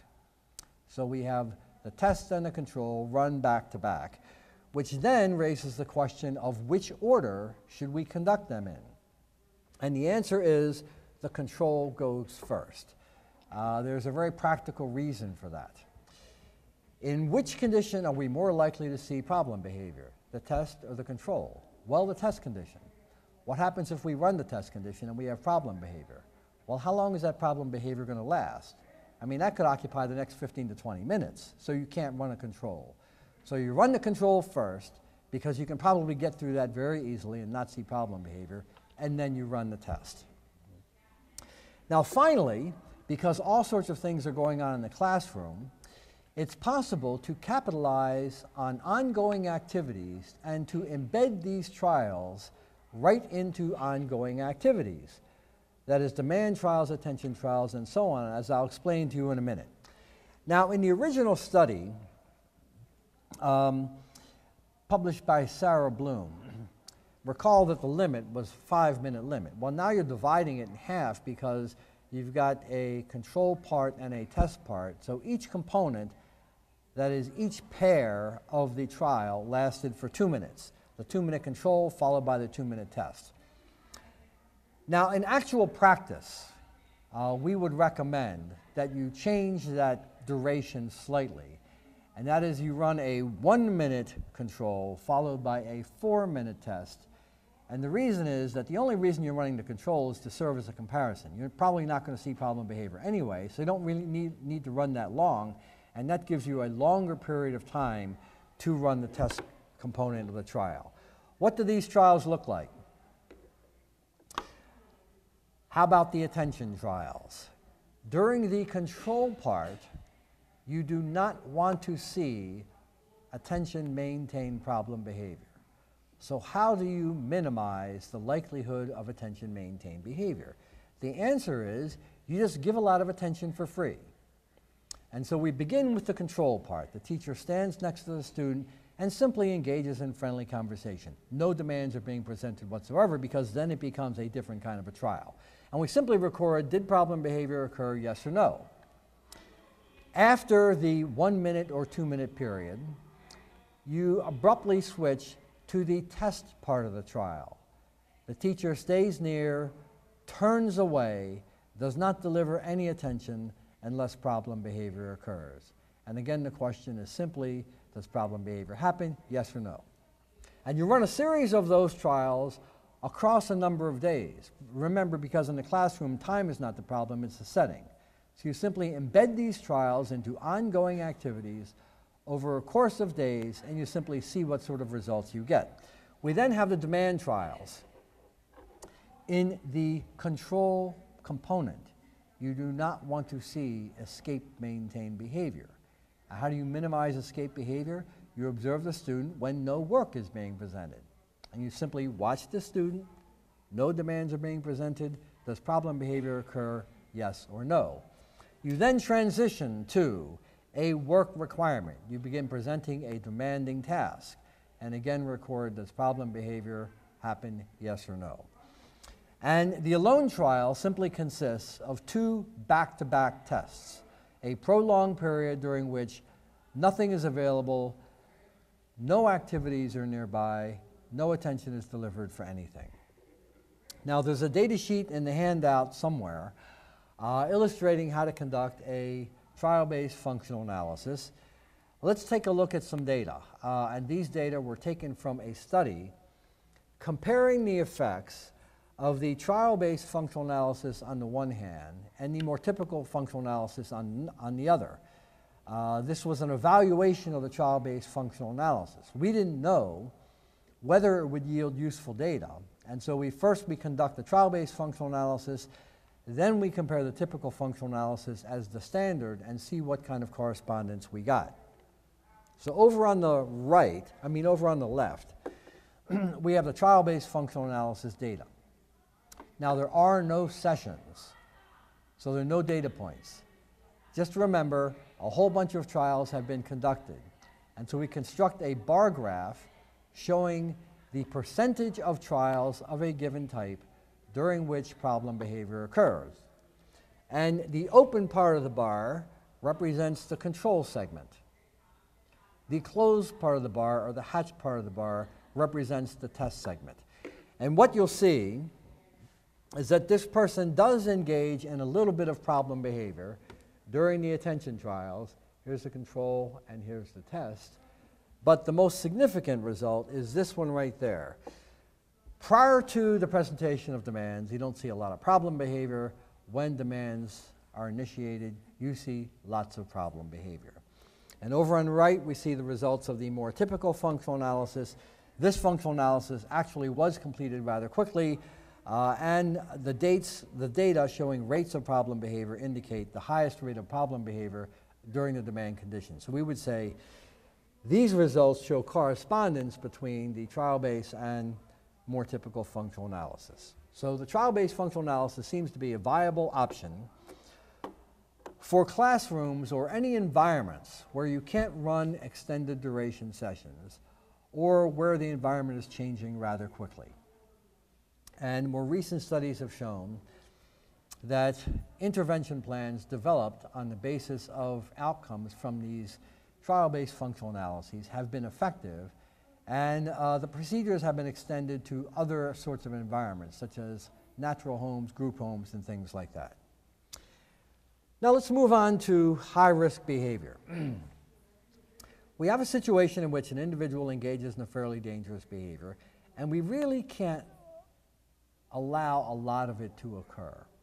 And so what we want to do is to minimize the number of problem behaviors that are seen over the course of assessment. One way to do that is to simply change the way that you measure behavior.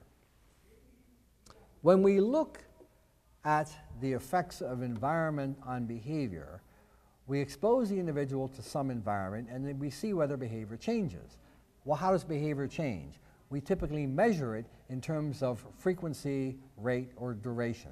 The more behavior, the more likelihood behavior is to be sensitive to that environmental event, which raises the question of whether there is a dimension of behavior that is sensitive to environmental change that doesn't require lots of occurrences. What about the little used measure of latency to the occurrence of the first response? Now let me explain how that works. Suppose we have this length of time. Whatever it is, that's what it is. And over this length of time, a behavior is going to occur at an overall high rate. Now, in order to generate a high rate of behavior over this duration of time, if this is the start and if this is the end, the behavior has to start occurring pretty soon after the start. You see what I mean? In order to generate an overall high rate. If the behavior begins here, that is, if it has a long latency to its initial occurrence, there will be no overall high rate of behavior. So by necessity, high rates of behavior must have short latencies to occurrence. Now let's take this same duration of time and let's take a behavior that will only happen once. Is it possible that that behavior will have a short latency? That is, it will occur near the beginning of the session. It's possible, but if that happens, that means all the rest of the session it will never happen. If that behavior is going to be randomly distributed throughout the session, It could occur there, and it could occur at any point in time during the session. The point is that low rates of behavior do not have to have short latencies. In fact, they're likely to have longer latencies. And so it's possible that we can state high rates of behavior should translate into short latencies. They should start happening quickly. Low rates of behavior should have longer latencies. So with that as a possibility, we conducted a study several years ago in which we evaluated the effects of latency as a measure on the outcomes of functional analyses. We conducted the sessions the way we typically would, that is, as I described them earlier, except for one thing. When the first behavior occurred, we delivered the consequence and we stopped the session. So we could get 0 or 1 behavior in the session, that's it. And we counted how long it took to observe that behavior to occur in the session. Well, we didn't know whether this would be a useful way to conduct a functional analysis, and so what we did was we compared the results of that type of functional analysis with those of a more typical functional analysis that lasted 10-minute sessions, and we got correspondence in a very high number of cases, that is 9 out of 10. Now let me show you the results from one individual. On the top, we have the latency functional analysis. And the interesting thing that you have to note here is the y-axis. You are not looking at frequency or rate of behavior here, but rather latency to the occurrence of behavior. So the lower the data point, the sooner it occurs in the session. Now here's kind of like a methodological detail.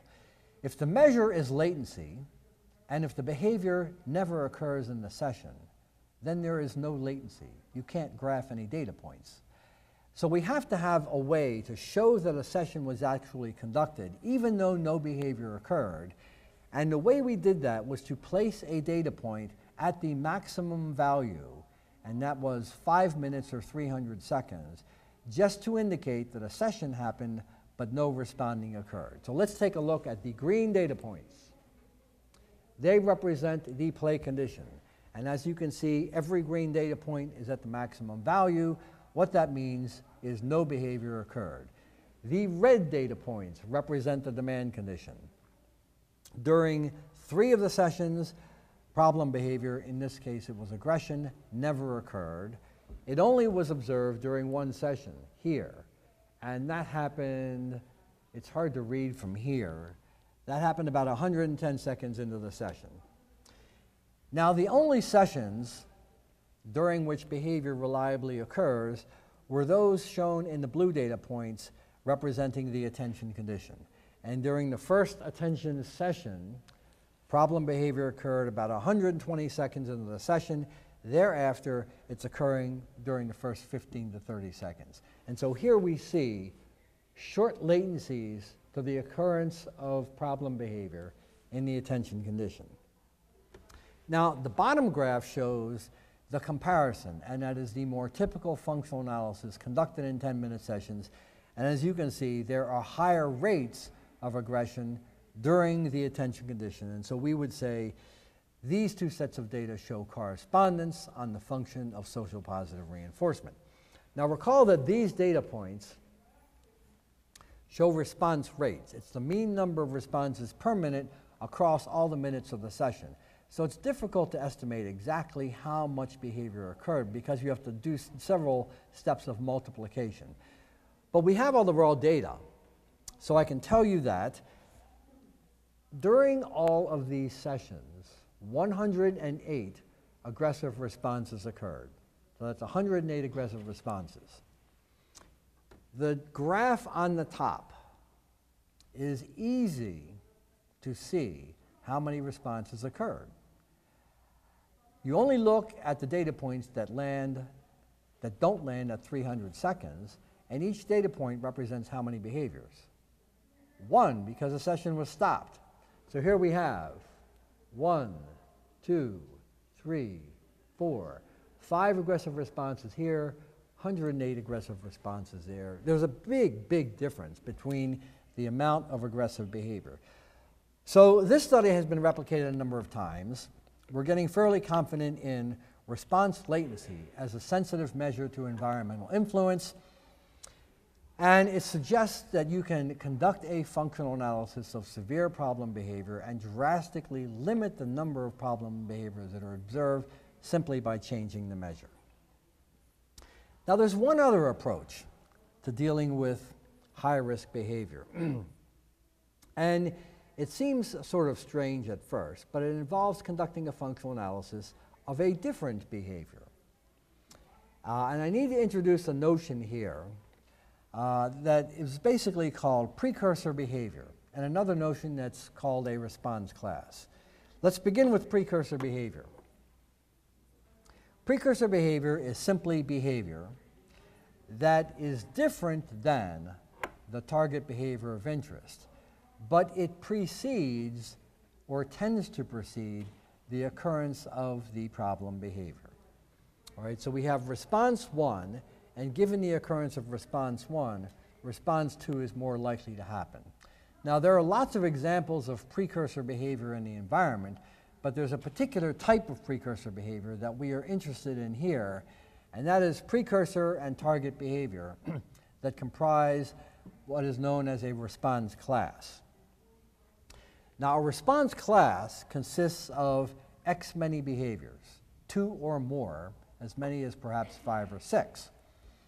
And the thing about a response class is that although these behaviors look different, they serve the same function, which means they are tied together by a common consequence. And a good example of a response class that I illustrate up here on the slide is wanting water. If I have been deprived of water for a certain period of time, of course we might say I'm thirsty. What can I do to get water? Well, there are actually lots of things I could do. I could ask someone, do you have any extra water in a cup?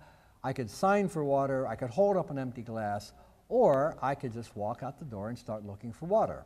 Now, that's the most direct way to get water, but I don't have to do that.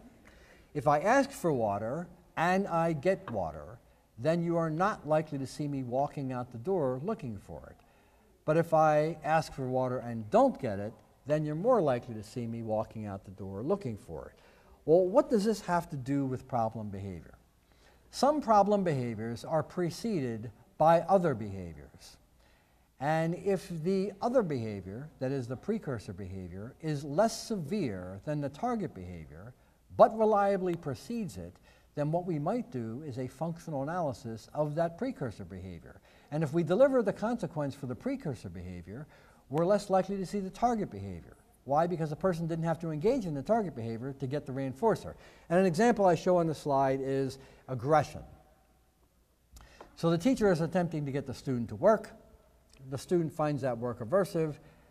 The best and most direct way to escape from work is to beat the teacher up. So kick the teacher, punch the teacher, and you will no longer have to work for some period of time. But what happens if you begin swearing loudly at the teacher? Occasionally the teacher may get disgusted and simply walk away. And so sometimes swearing is reinforced. You don't have to work if you simply swear at the teacher loudly. In which case we've got a response class, swearing and aggression, both maintained by escape. The student starts off by swearing. Why? There's less effort. I simply scream at you some choice words and see if you will get disgusted and walk away. And if not, then I will engage in the more effortful behavior of getting up out of my desk, jumping up and grabbing you by the throat. Now, a very interesting study was published several years ago by Smith and Churchill, who were working with 4 individuals, 3 of whom engaged in self-injurious behavior, 1 engaged in aggression. They conducted 2 functional analyses for these 4 individuals. In one of them, the assessment contingencies were placed directly on the target behavior. So for instance, if it's the attention condition for aggression, then only if you engage in aggression do you get attention. Now it so happens that each of these 4 individuals was reported to engage in a particular precursor behavior. So what they then did was to conduct a functional analysis of the precursor behavior, in which they delivered the consequences for the occurrence of the precursor, because they wanted to see what would happen. And interestingly, what they found was, first of all, when they conducted the functional analyses of the target behaviors, they got high rates of the target behaviors in one of the test conditions. More interestingly, when they conducted the functional analysis of the precursor behavior, they got high rates of precursor behavior in the same condition in which they got the high rate of the target behavior in the functional analysis of the target behavior condition. Lots of words. Did you follow that?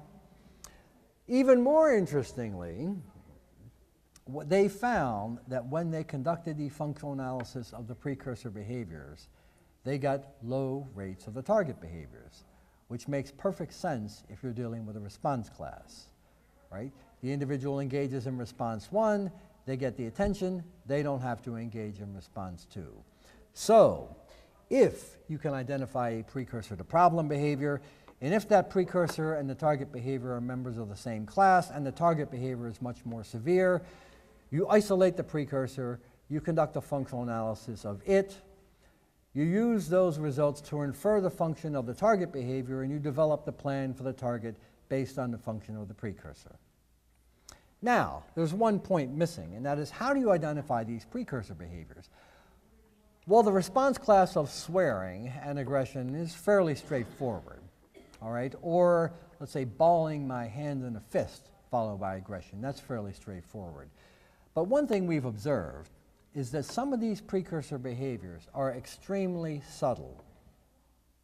So if I begin looking angry, ball my hand in a fist, begin to swear, you might predict that things are about to get bad, all right, if my target behavior is aggression. But what if I'm sitting at my desk and I simply start to look at the floor and tap my finger? I'm planning on whether to engage in aggression, and this is my planning response. It's quite possible that you will never recognize that as a precursor behavior because it is so innocuous and it doesn't resemble the target behavior at all that we miss the finger tapping, which means that you need to start to look very carefully at occurrences of the target behavior to see what happens before it, not what kind of environmental event happens, but what they are doing before they engage in the target. Now, the next problem is the low rate problem. This one gets a little bit complicated, but I feel obliged to go through it because it is a situation that you may encounter from time to time. If behavior occurs and if consequences are delivered, we should see relatively high rates of problem behavior. It should happen a lot, which raises the question of why does behavior not occur, which is actually more interesting. What that means is that there is something wrong with what is going on in the environment, such that only occasionally problem behavior occur, but most often it will not be seen. These are the kinds of things that have been reported in the literature that may conspire to produce low rates of problem behavior. The first one is that an individual may not be exposed to the conditions long enough. It's relatively straightforward, but the solution is it takes more time. For instance, let's say we have a student whose problem behavior is maintained by escape. When you begin to present academic demands to that student, perhaps the student can tolerate that for some period of time. 5 minutes, 10 minutes, maybe even 15 minutes. But the longer that session goes, the more aversive it becomes and the more motivated the individual is to engage in problem behavior. So if you conduct a functional analysis with a typical 10 or 15 minute session, you don't see anything, one thing you might do is simply lengthen the sessions to see whether longer sessions, longer durations of exposure to the establishing operations will make the reinforcers more valuable and behavior more probable. Now, the second possibility is that there is some sort of weird antecedent event or unusual form of the consequence that influences behavior, and you're not likely to see problem behavior occur unless that weird event is present. A lot of problem behavior is maintained by attention. Well, is it the words that are spoken? Is it the facial expression? Is it the intonation of the voice? Is it the physical contact? Or is it stern words spoken by the therapist, such that my watching you go through all these gyrations is entertaining? All right, so it's not whether or not you're saying anything nice to me that's the reinforcer, but rather it's that when I engage in problem behavior, I get a show. You engage in all sorts of emotional behavior as the therapist or the parent. All of these things are common reinforcers for problem behavior. For some people, it's only one of them. It's only the physical contact, or it's only the stern voice. And under those conditions, you may not see problem behavior occurring reliably. Now, there are so many weird variations of these antecedent and consequent events that it's impossible for me to go through them all. So instead, I'll refer you to a couple of studies. One was published by Hanley et al. Several years ago, and there was a review article on functional analysis methodology, and there was a section in that article that described variations of antecedent and consequent events that has been used. Another one is more recent. It was published in this special issue of JABA on functional analysis by Kevin Schlickenmeyer. And what Schlickenmeyer did was to go back through the literature and select out studies in which problem behavior was not observed during initial functional analyses. And then they included several tables that described the kinds of changes that the investigators made to, quotes, bring out problem behavior. So my recommendation is to first go to the Schlickenmeyer study, and you can consult that for a list of strange variations of antecedent and consequent events.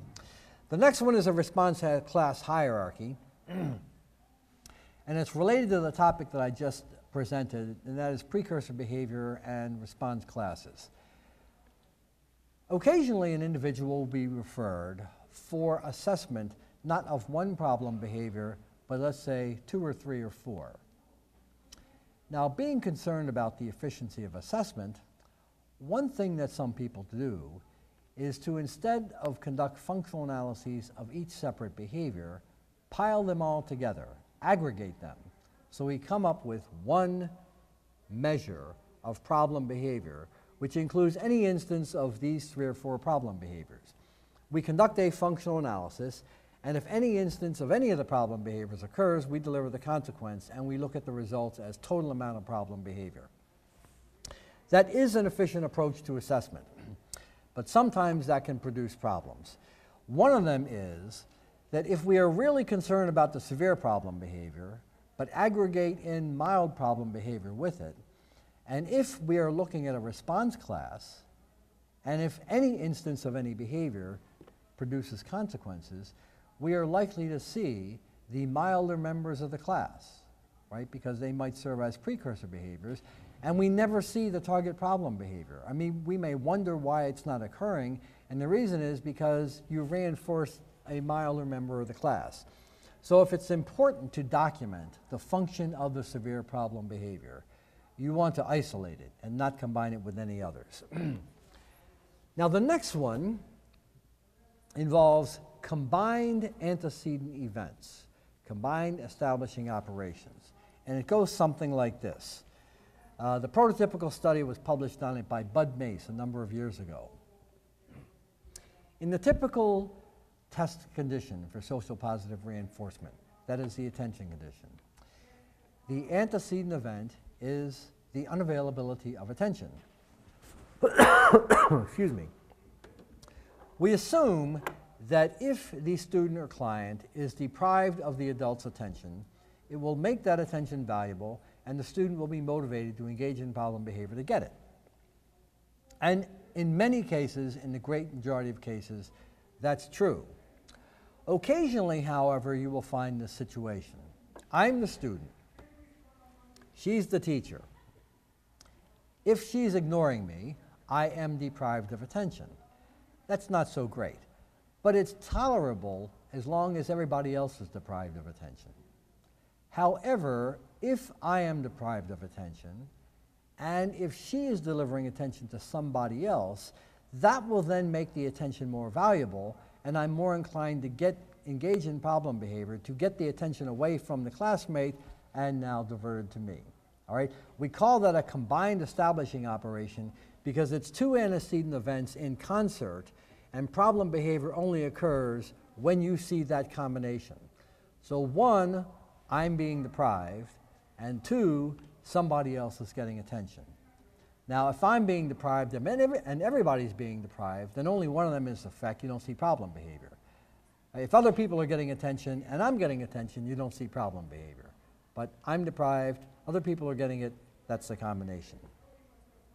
Now the next one is what we call combined contingencies. And that is, you only see problem behavior occurring when two contingencies are operating at the same time. And a good example of that one is escape behavior. Let's say the teacher is presenting challenging work trials to me. And if I engage in problem behavior, I don't have to work. Escape is available. Now what happens when I don't have to work? Well, there's nothing to do. You see what I mean?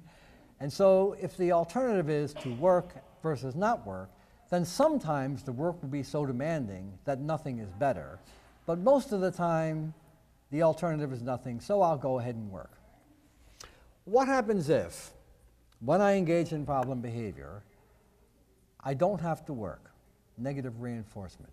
But when I don't have to work, I also can have access to fun leisure materials, positive reinforcement. Well, then that makes escape more valuable because there is a combined contingency, both positive and negative reinforcement. And unless those two are actually combined, you don't see problem behavior.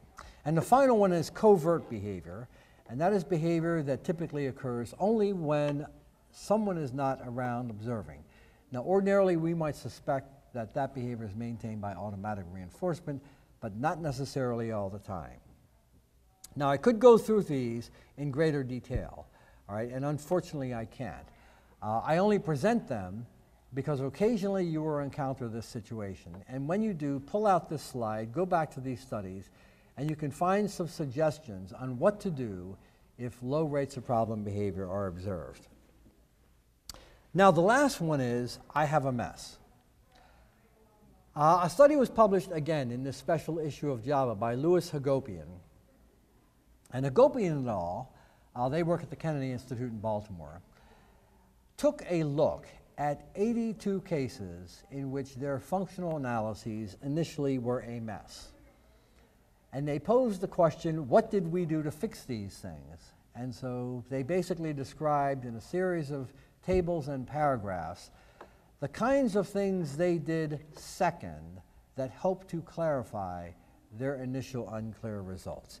And what they found was that the most effective solution to their problem was to change the design. And what that means is to alter the way that they exposed individuals to conditions. Now, the data that I showed to you before from a functional analysis were taken from an assessment, in fact, all of them, were taken from assessments in which all of these conditions were run what we call concurrently. All the assessment conditions are being run pretty much in a sequence, but at pretty much the same point in time. And the reason why we do that is that that's very efficient. Sometimes, however, individuals have difficulty discriminating one condition from another, in spite of the fact that we try to include signals correlated with each condition. And when that occurs, what you might see is data that are uninterpretable, behaviors going up and down and crossing over. And the reason is the person can't discriminate one condition from another, so their behavior is kind of randomly happening. One way to do that is to simplify the assessment by, instead of running all conditions concurrently, starting with one test and a control. Let's start off with the demand test. We've got, the demand test. So we'll have the demand condition versus the play condition. Let's see if behavior occurs or not. Well, then we'll run the attention condition versus the play condition, and then we will run the alone condition versus the play condition. So instead of running everything concurrently, you're running them sequentially. We call that a pairwise approach to assessment. And so if you conduct a functional analysis, data look a mess, start over again, one test, one control. Another possibility is the use of what's called the extended alone condition. We conduct a functional analysis and the data are roaming everywhere. It's a mess. It's possible that problem behavior is maintained by automatic reinforcement. That is, it's, quotes, self-stimulatory. It's completely insensitive to the environment, but nothing going on in the environment decreases the problem behavior, not even the play condition. because the self-stimulatory behavior is more valuable than what's going on even in the play condition. Well, the way to isolate that is after seeing these undifferentiated results, just stop every condition but the alone condition. And we called that an extended alone condition. And if behavior continues to maintain when nothing is going on, then you can conclude behavior is maintained by automatic reinforcement. The second most effective thing that Hagopian did was to separate aggregate response topographies. One thing that's characteristic of the way the Kennedy Institute does business is that they generally begin with an aggregate functional analysis of all problem behavior. I don't know why they do it that way, but they just do. They take every problem behavior, pile it together, and see what happens, which is why they get a large proportion of unclear cases. That's my view. But given that they do that, a helpful thing that they have found is when they get unclear results, they separate each response topography and the results become fairly clear. All right, so here we have a set of limitations that might be posed to functional analysis methodology. And for each of them, there is a solution, except for the first one. If it's too difficult, I can't help you. All right, and I probably can't help you do very much either in terms of treatment. So let's recap a little bit. There are three general approaches to conducting a functional analysis. We can ask people questions, that is to use an indirect method. These methods are really easy to use, but they're completely unreliable because people are just guessing. We can kind of like look around the environment and see what's happening. That is more objective, it's highly reliable, but it's also time consuming. We have to sample behavior for extended periods of time in a bunch of different environments in order to capture representative samples of what's happening. And this is, to me, the more important limitation. It will only answer the question, what is happening? And finally, we have the experimental or functional analysis approaches. These are the gold standard approaches, but they're also, unfortunately, the most complicated approaches. Now, if you read chapters and review articles on functional behavioral assessment, you're likely to encounter two general types of recommendations. The first one is a three-stage recommendation. That is, you begin with the indirect assessment, then you move on to the descriptive analysis, and then you move on to the functional analysis. Now, of course, you need to understand that these are somewhat redundant approaches to assessment, and so the question becomes, why would you do all three? I don't know. I haven't made that recommendation. But my speculation is that this is the cover-your-ass approach to behavioral assessment. Just, here are all the ways to do it, do all of them, and you'll cover all the bases. Now, the more empirically minded of my colleagues dismiss the value of the indirect methods because they rely on unreliable verbal report, and so they are likely to recommend the two approaches to assessment that involve objective data collection, the descriptive analysis, followed up by the functional analysis. Now, my recommendation is going to be different. And if you are trained at all in behavior analysis, it's going to sound like heresy. So before I give it, let me go through another little section here. And it has to do with the descriptive analysis. The descriptive analysis has long been the primary method for collecting data in our field. As I indicated before, it is highly reliable, but it is only a structural approach to assessment. It only answers the question, what is happening? So let's compare the descriptive analysis to the methods that are generally criticized most highly by my colleagues, the indirect methods. Let's start with some givens. Our field is the field that purports to be the scientific approach to the study of behavior, which means that we will tend to favor objective approaches to measurement over subjective approaches, which means that we will tend to favor descriptive analyses over indirect methods. Descriptive analysis, direct observation, indirect method, guess. Now, that is generally true only in terms of the type of data that are collected, but not true in terms of the type of question being asked, because you really cannot compare indirect methods with descriptive analyses. They are designed to answer different questions. The descriptive analysis involves a very objective, empirical approach to answering the question, what is happening? All right, structural assessment. The indirect method involves a not very good way, an imprecise approach to answering the more important question, why is something happening? And that is why you can't compare these two, although if you compare them on the quality of the data, the objective data are much better, but they're not answering the correct question. And if you look at the research that's been published over the years, you will find these facts. Neither one of them is very good at identifying behavioral function, but for two different reasons. The descriptive analysis obviously is more complicated. You need to teach people how to follow directions for conducting observations, defining behavior, recording it, and calculating it, and so forth. It takes much longer to collect descriptive data, at least 15 to 20 times longer than simply applying a rating scale or a questionnaire. An additional fact is that the rating scale or questionnaire can be subsumed directly into a clinical interview, so that the net requirement is 0 time. You see what I mean? Most people, someone's unhappy over there. Most people conduct clinical interviews, and I would suggest that we all conduct them. What you could simply do is to take one of these rating scales, include it as part of the clinical interview, as a set of questions about the potential functions of problem behavior, whereas the descriptive analysis is all extra time outside of that interview.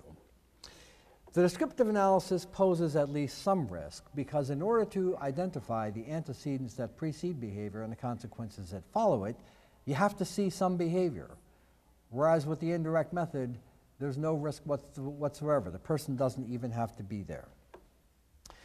Now, the next one has to do with the kinds of errors that are made. When we ask people under what conditions problem behavior occurs, we sort of have to assume that they're not going to lie to us. That is, they're trying to be helpful and they're trying to reply accurately, but they can't. They don't have access to those data, so they are simply going to guess. And their guess is going to be inaccurate to some degree. They may overestimate, they may underestimate. But chances are their errors of estimation are likely to be somewhat random. Data published over the last several years on the results of descriptive analyses, by contrast, have shown that the outcomes involve systematic errors rather than random errors. And the systematic error goes something like this. If we are conducting direct observation of an individual who engages in a severe problem behavior, what are we likely to see? The problem behavior occurs and somebody runs over and stops it, especially if it's a severe problem behavior like self-injury or aggression or property destruction. So we will conduct observations over and over, and we will see problem behavior, somebody stops it, problem behavior, somebody stops it. We have to score that as detention. And so it's beginning to appear that when we conduct descriptive analyses of severe problem behaviors, a great majority of it will look like it's maintained by attention, because attention is a common consequence.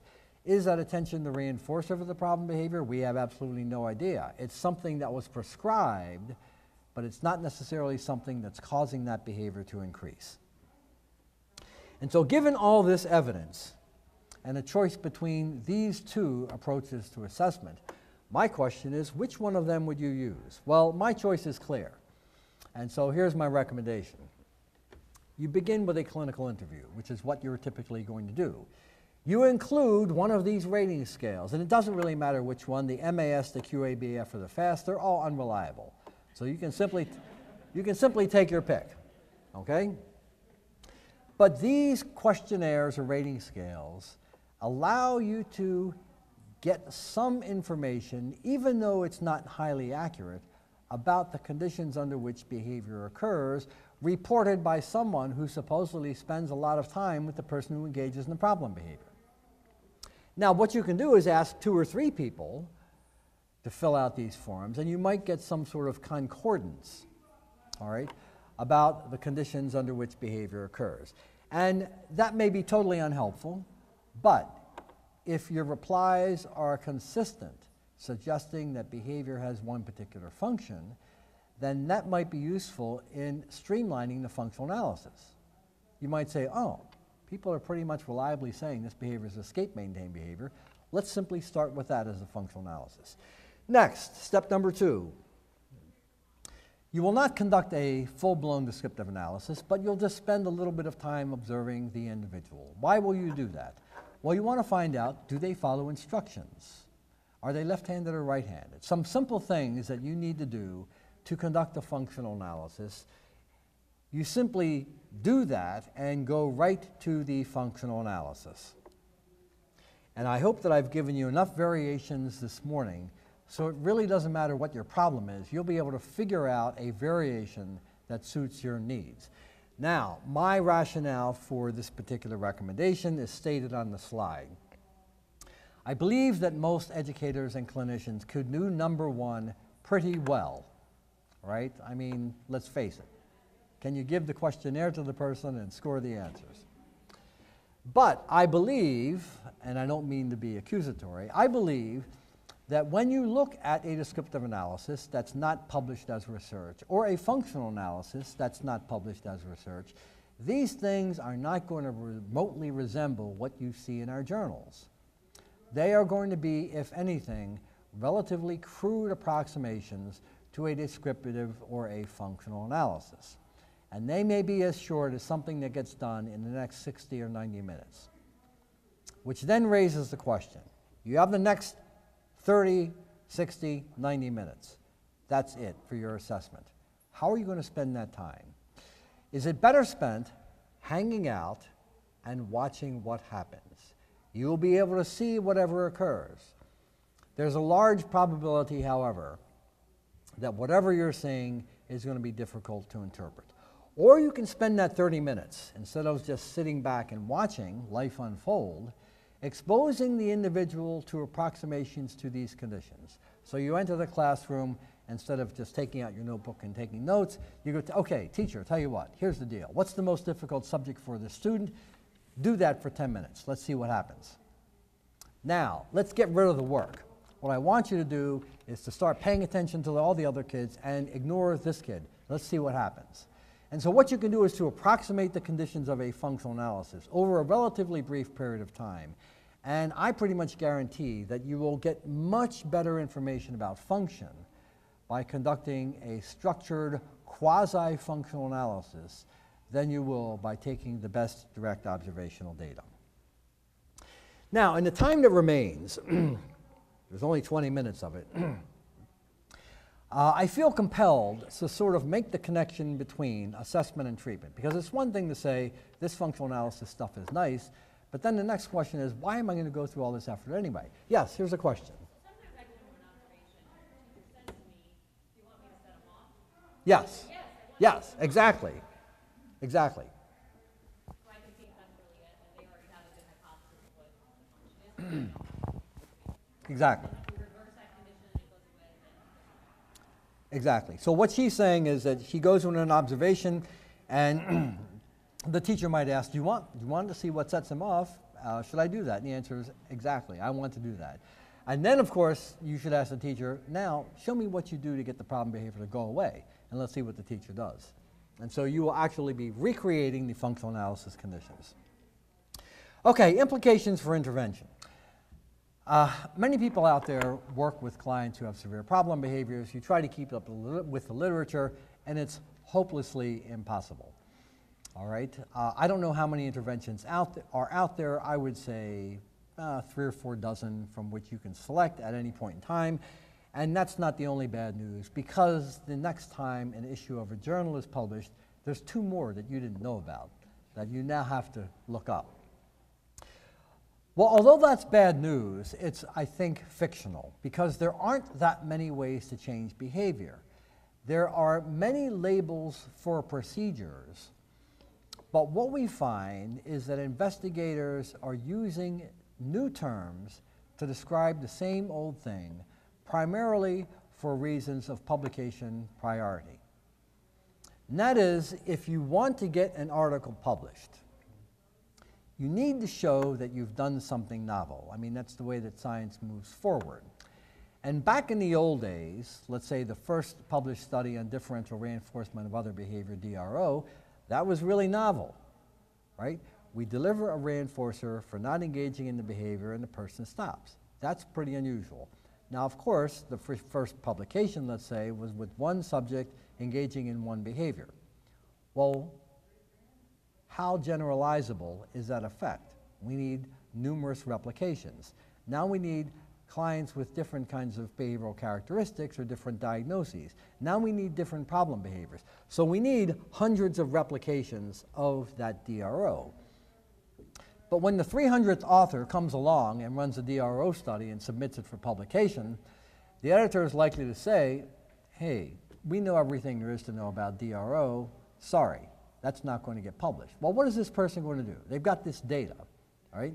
And it's nice, it shows a treatment effect, but they can't publish the data because no novel intervention. Well, that author begins to rummage through the literature and realizes that his or her application of DRO was slightly different than others for no particularly important reason, but then decides to emphasize the unique characteristic of that DRO, the particular variation that he or she used, and uses that particular variation to generate a new name. I'm not going to call it DRO, it's omission training.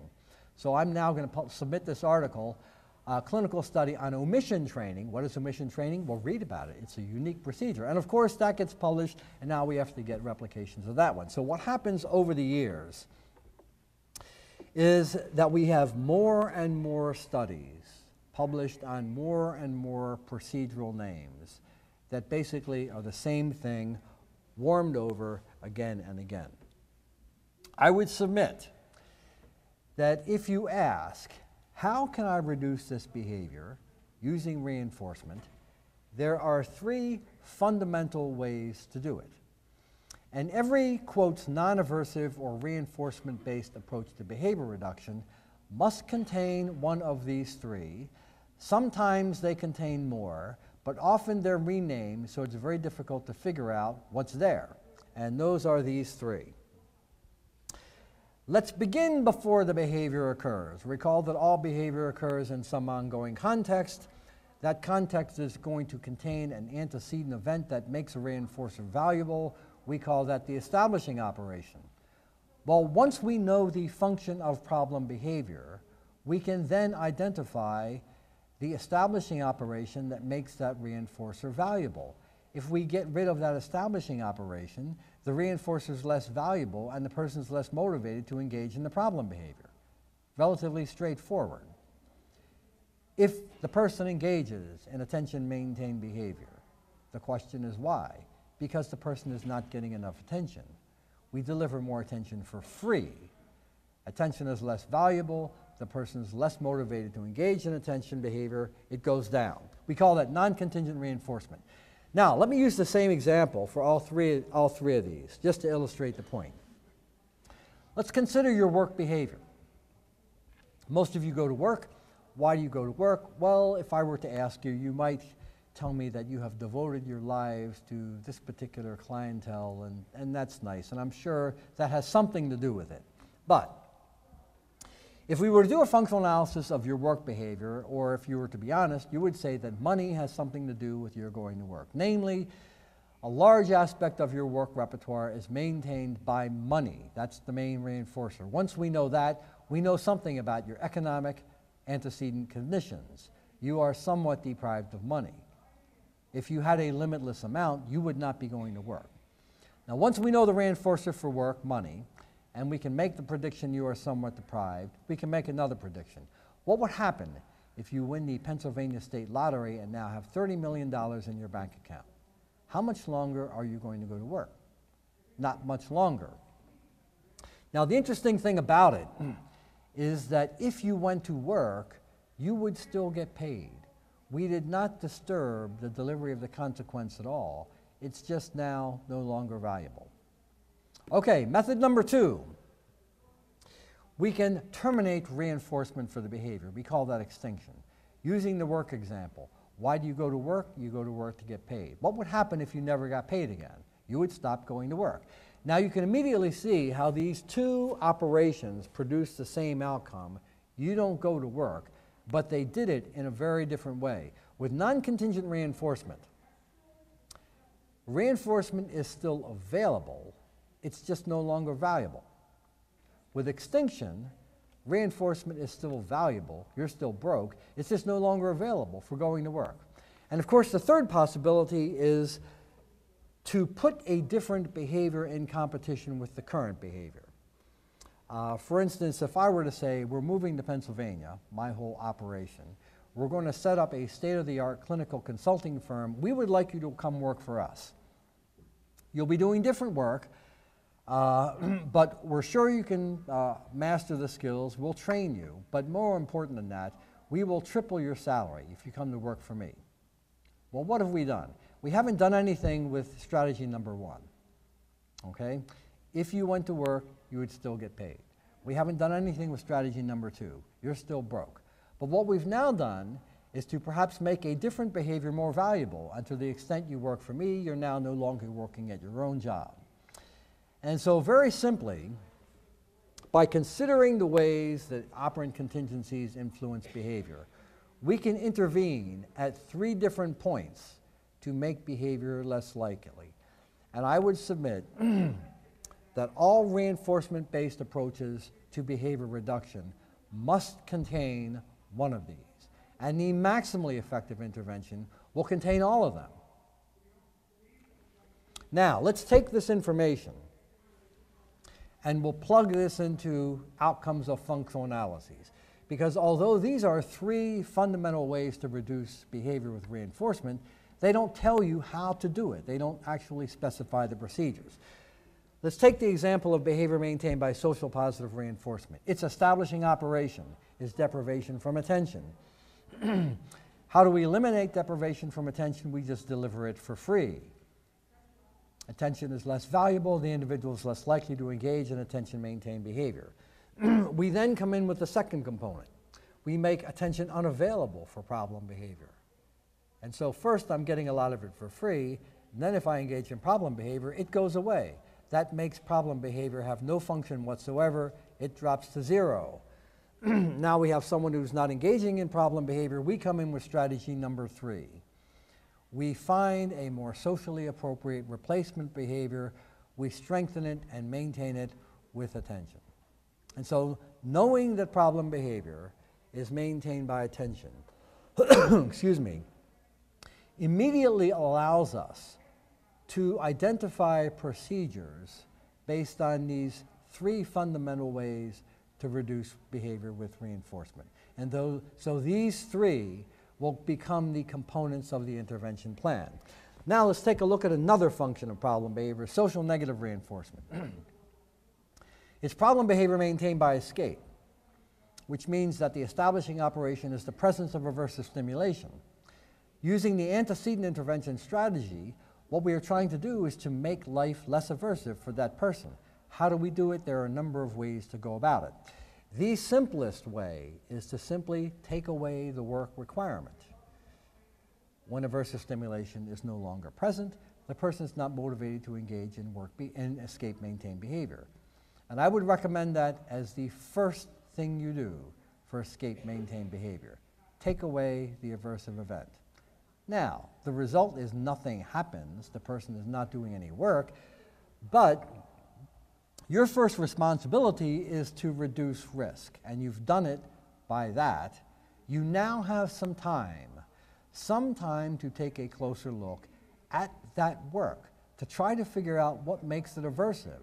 And if you can figure out what makes work aversive for that person, you can modify that characteristic of it and then present some sort of modified work that's less aversive than it was before. One thing that sometimes makes work aversive is the nature of the task.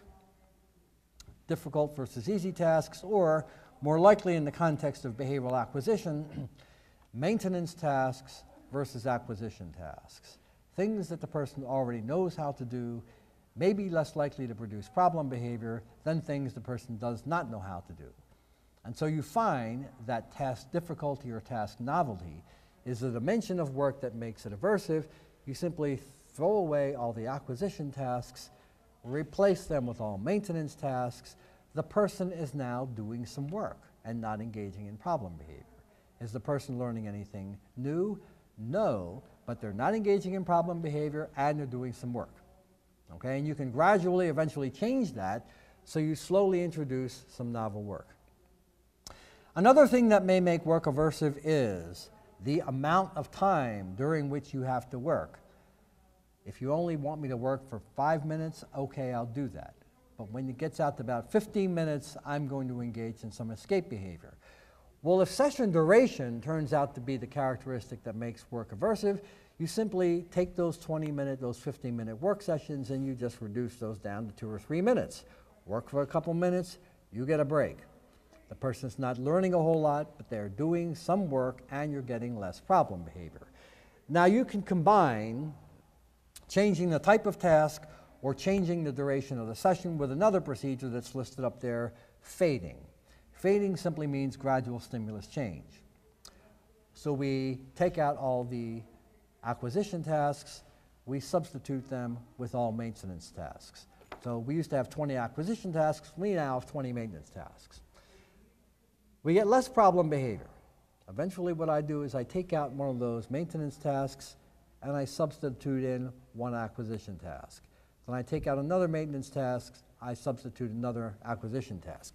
So through gradual stimulus change, fading, I re-present eventually the acquisition tasks. And the same thing with session duration. Go from 20 minutes, problem behavior, 2 minutes, no problem behavior. Then 3 minutes, then 4 minutes, then 5 minutes, and so forth. The next one is known as the high probability or instructional sequence. It's sometimes called the high P sequence. It's also sometimes described as a behavioral momentum intervention. So it goes by a bunch of names. The key thing is this. It involves constructing sessions in a particular way. You've got these target tasks. They are typically called low probability or low P tasks, which means that when presented, there is a low probability of compliance and of course a corresponding high probability of problem behavior. These are the tasks for which you would like to see compliance improved. You then identify a series of what are called high probability tasks. These are tasks which, when presented, have a high probability of compliance and a corresponding low probability of problem behavior. So you sequence these tasks throughout the sessions as follows. 3 high probability tasks followed by 1 low probability. And you keep on using that proportion or ratio throughout the session. 3 high P's followed by low P, 3 high P's followed by low P. What you're attempting to do is to generate compliance for its own sake by simply asking people to do easy things to start with. Raise your hand, what's your name, give me 5, whatever. High P, high P, high P. What you're hoping for is compliance, compliance, compliance, so you can reinforce it. Then you sneak in a low P and you hope to get compliance. And if you do, consider yourself lucky and go right back to the high P's and establish compliance again. All right? So the session is constantly changing between 3 high P's and a low P. And the only reason you're presenting the high P's is to increase the likelihood of compliance to the low P's. Now the last one's kind of unusual.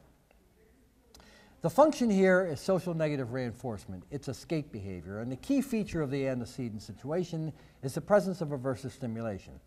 Sometimes work is what it is, and we can't really change it very well. So how do you make work less aversive? You can't change the nature of the task. Perhaps if you simply throw in free positive reinforcers, although that does not change the nature of the work, it makes the general situation less aversive. And to the extent that it's less aversive, the person may be less likely to engage in problem behavior to escape it, because when they escape, those free reinforcers are now no longer available. Let's consider your own behavior. I have this horribly distasteful work task before you, before all of you. And as a result, people are checking out and they're leaving work and so forth. And there's nothing I can do to change this work. What would happen if I simply walked around across all these work tables and dropped $20 or $50 bills out on the tables? All right, so you're toiling away at this horrendous task. You can leave if you want, but I'm just walking by dropping $20 bills on the table. I'm not making the work easier. I'm doing nothing about changing its characteristic. But perhaps what I'm doing is I'm making the environment overall less aversive, more appealing, so you're less likely to leave and walk away. And as long as you're sitting there, you may do some work. All right, so this is sort of an unusual way to deal with escape maintain behavior. Now, the reinforcer for this behavior is termination of ongoing work situations. And so what that means is any kind of treatment that we would use involving stopping what's going on will not be effective, which means the typical extinction for attention maintained behavior, also known as planned ignoring, is absolutely the worst thing you can do for this behavior. And so you can, I think, begin to see how the function of behavior dictates that certain interventions will be neutral, that is, they'll have no effect. Other interventions are going to be counter-therapeutic, and that's important for this particular function. The way you extinguish escape maintain behavior is don't stop what you're doing. So instead of doing the planned ignoring or any form of timeout, we just keep the work session going, and it's not going to go away as a response to your problem behavior, and eventually you'll learn that engaging in problem behavior is not very adaptive, because I'm just going to stay here in your face. I'm ready with my tasks. Now, behavioral replacement. There are several things you can do here, and I list these in order of simplicity, not in order of preference. Recall the discussion about people who engage in precursor behavior. They have this severe target behavior, but before they engage in that one, they're likely to engage in a slightly less severe problem behavior, as in the cursing followed by the aggression. Well, if the aggression is the great concern, and if the person engages in a precursor behavior, you can simply deliver the reinforcer for the precursor. Right? When the person curses, give them a break from work. Now, the reason why that is easy to do is because you didn't have to establish or teach any new behavior. The alternative behavior was already in that person's repertoire. You just select it out as the precursor behavior, which means you can reduce the severe problem behavior almost immediately. Of course, the downside is that some of these precursor behaviors are not so desirable either, as in the cursing or the throwing things or the what have you. And so we might start there if we need to stop the behavior immediately, but we need to quickly move on. And that is to teach the person a socially appropriate way to get out of work. It's relatively easily done. You begin a work session, you select a replacement behavior, you prompt that replacement behavior, and you terminate the work session. A few minutes later, you come back, you initiate the work session, prompt the replacement behavior, terminate the session. You may need to do this a few hundred times, but eventually you will see. You start the work session, the person engages in the behavior, you give them a break. Now, a couple of people object to this because you're simply teaching people a different way to get out of work. But if you consider your own repertoire, having at your disposal a repertoire of escape and avoidance behavior is extremely important. It's highly adaptable because we don't know when aversive stimulation is going to be present in this person's life, and we want them to have a way to get out of bad situations when they are present. You find yourself in this horrendously boring meeting, as an example. Now, you can't call everyone a jerk and simply walk out. That's unacceptable. What can you do to save yourself from being there for the next 2 to 3 hours? Well, I'm not sure about this, but what you might be able to do is look at your watch and go, oh, I forgot, I had this really critical meeting, I'll see you later, bye. You're gone. Well, everyone knows you're lying. You see what I mean? Because the meeting's been on your schedule for 3 weeks, but they somehow can't call you on it because it was socially appropriate. And in the same way, it's very adaptive to have escape responses, and our clients really need to have them so that they can remove aversive stimulation when it's present in their life. Now, of course, eventually we want the student to be working, and so we want to strengthen academic behavior or work behavior as the replacement. The interesting thing about this functional problem behavior is that not only can we use positive reinforcement, that is reward, to strengthen the problem behavior, but we can also use negative reinforcement. We know escape is valuable, so we can use the combination of positive and negative reinforcement to strengthen compliance. Well, I could go on and on. I could cover the automatic function, but I'll just go ahead and skip that. My point is that I hope I've been able to illustrate that there is a direct connection between function of problem behavior and treatment procedure.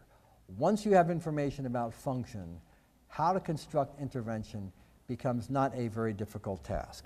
So in summary, I will state, when faced with a significant problem behavior, you should conduct a functional analysis. And the reason you should do it, the two reasons, are first of all, it is more reliable than a questionnaire. Rather than simply asking people, put it to the test. And it's more precise and actually more efficient than a descriptive analysis. And then finally, I'm confident that you can conduct a functional analysis. If you've ever taught your child to do anything, if you've ever worked with a client for 30 minutes, you can acquire the skills to conduct a functional analysis. It may seem sort of strange at first, but the first time you ever tried to teach any student how to say anything, tie shoes, eat with a spoon, that was also difficult. And those things are more difficult than conducting a functional analysis. Finally, results of a functional analysis are going to be your blueprint for developing effective interventions. Okay, I've used up my time, and I would like to thank you very much.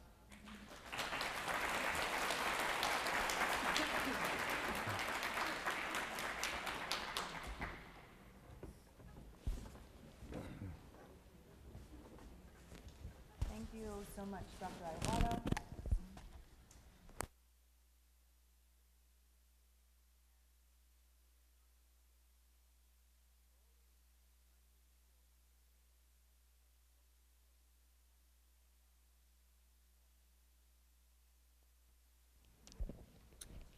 I'm important.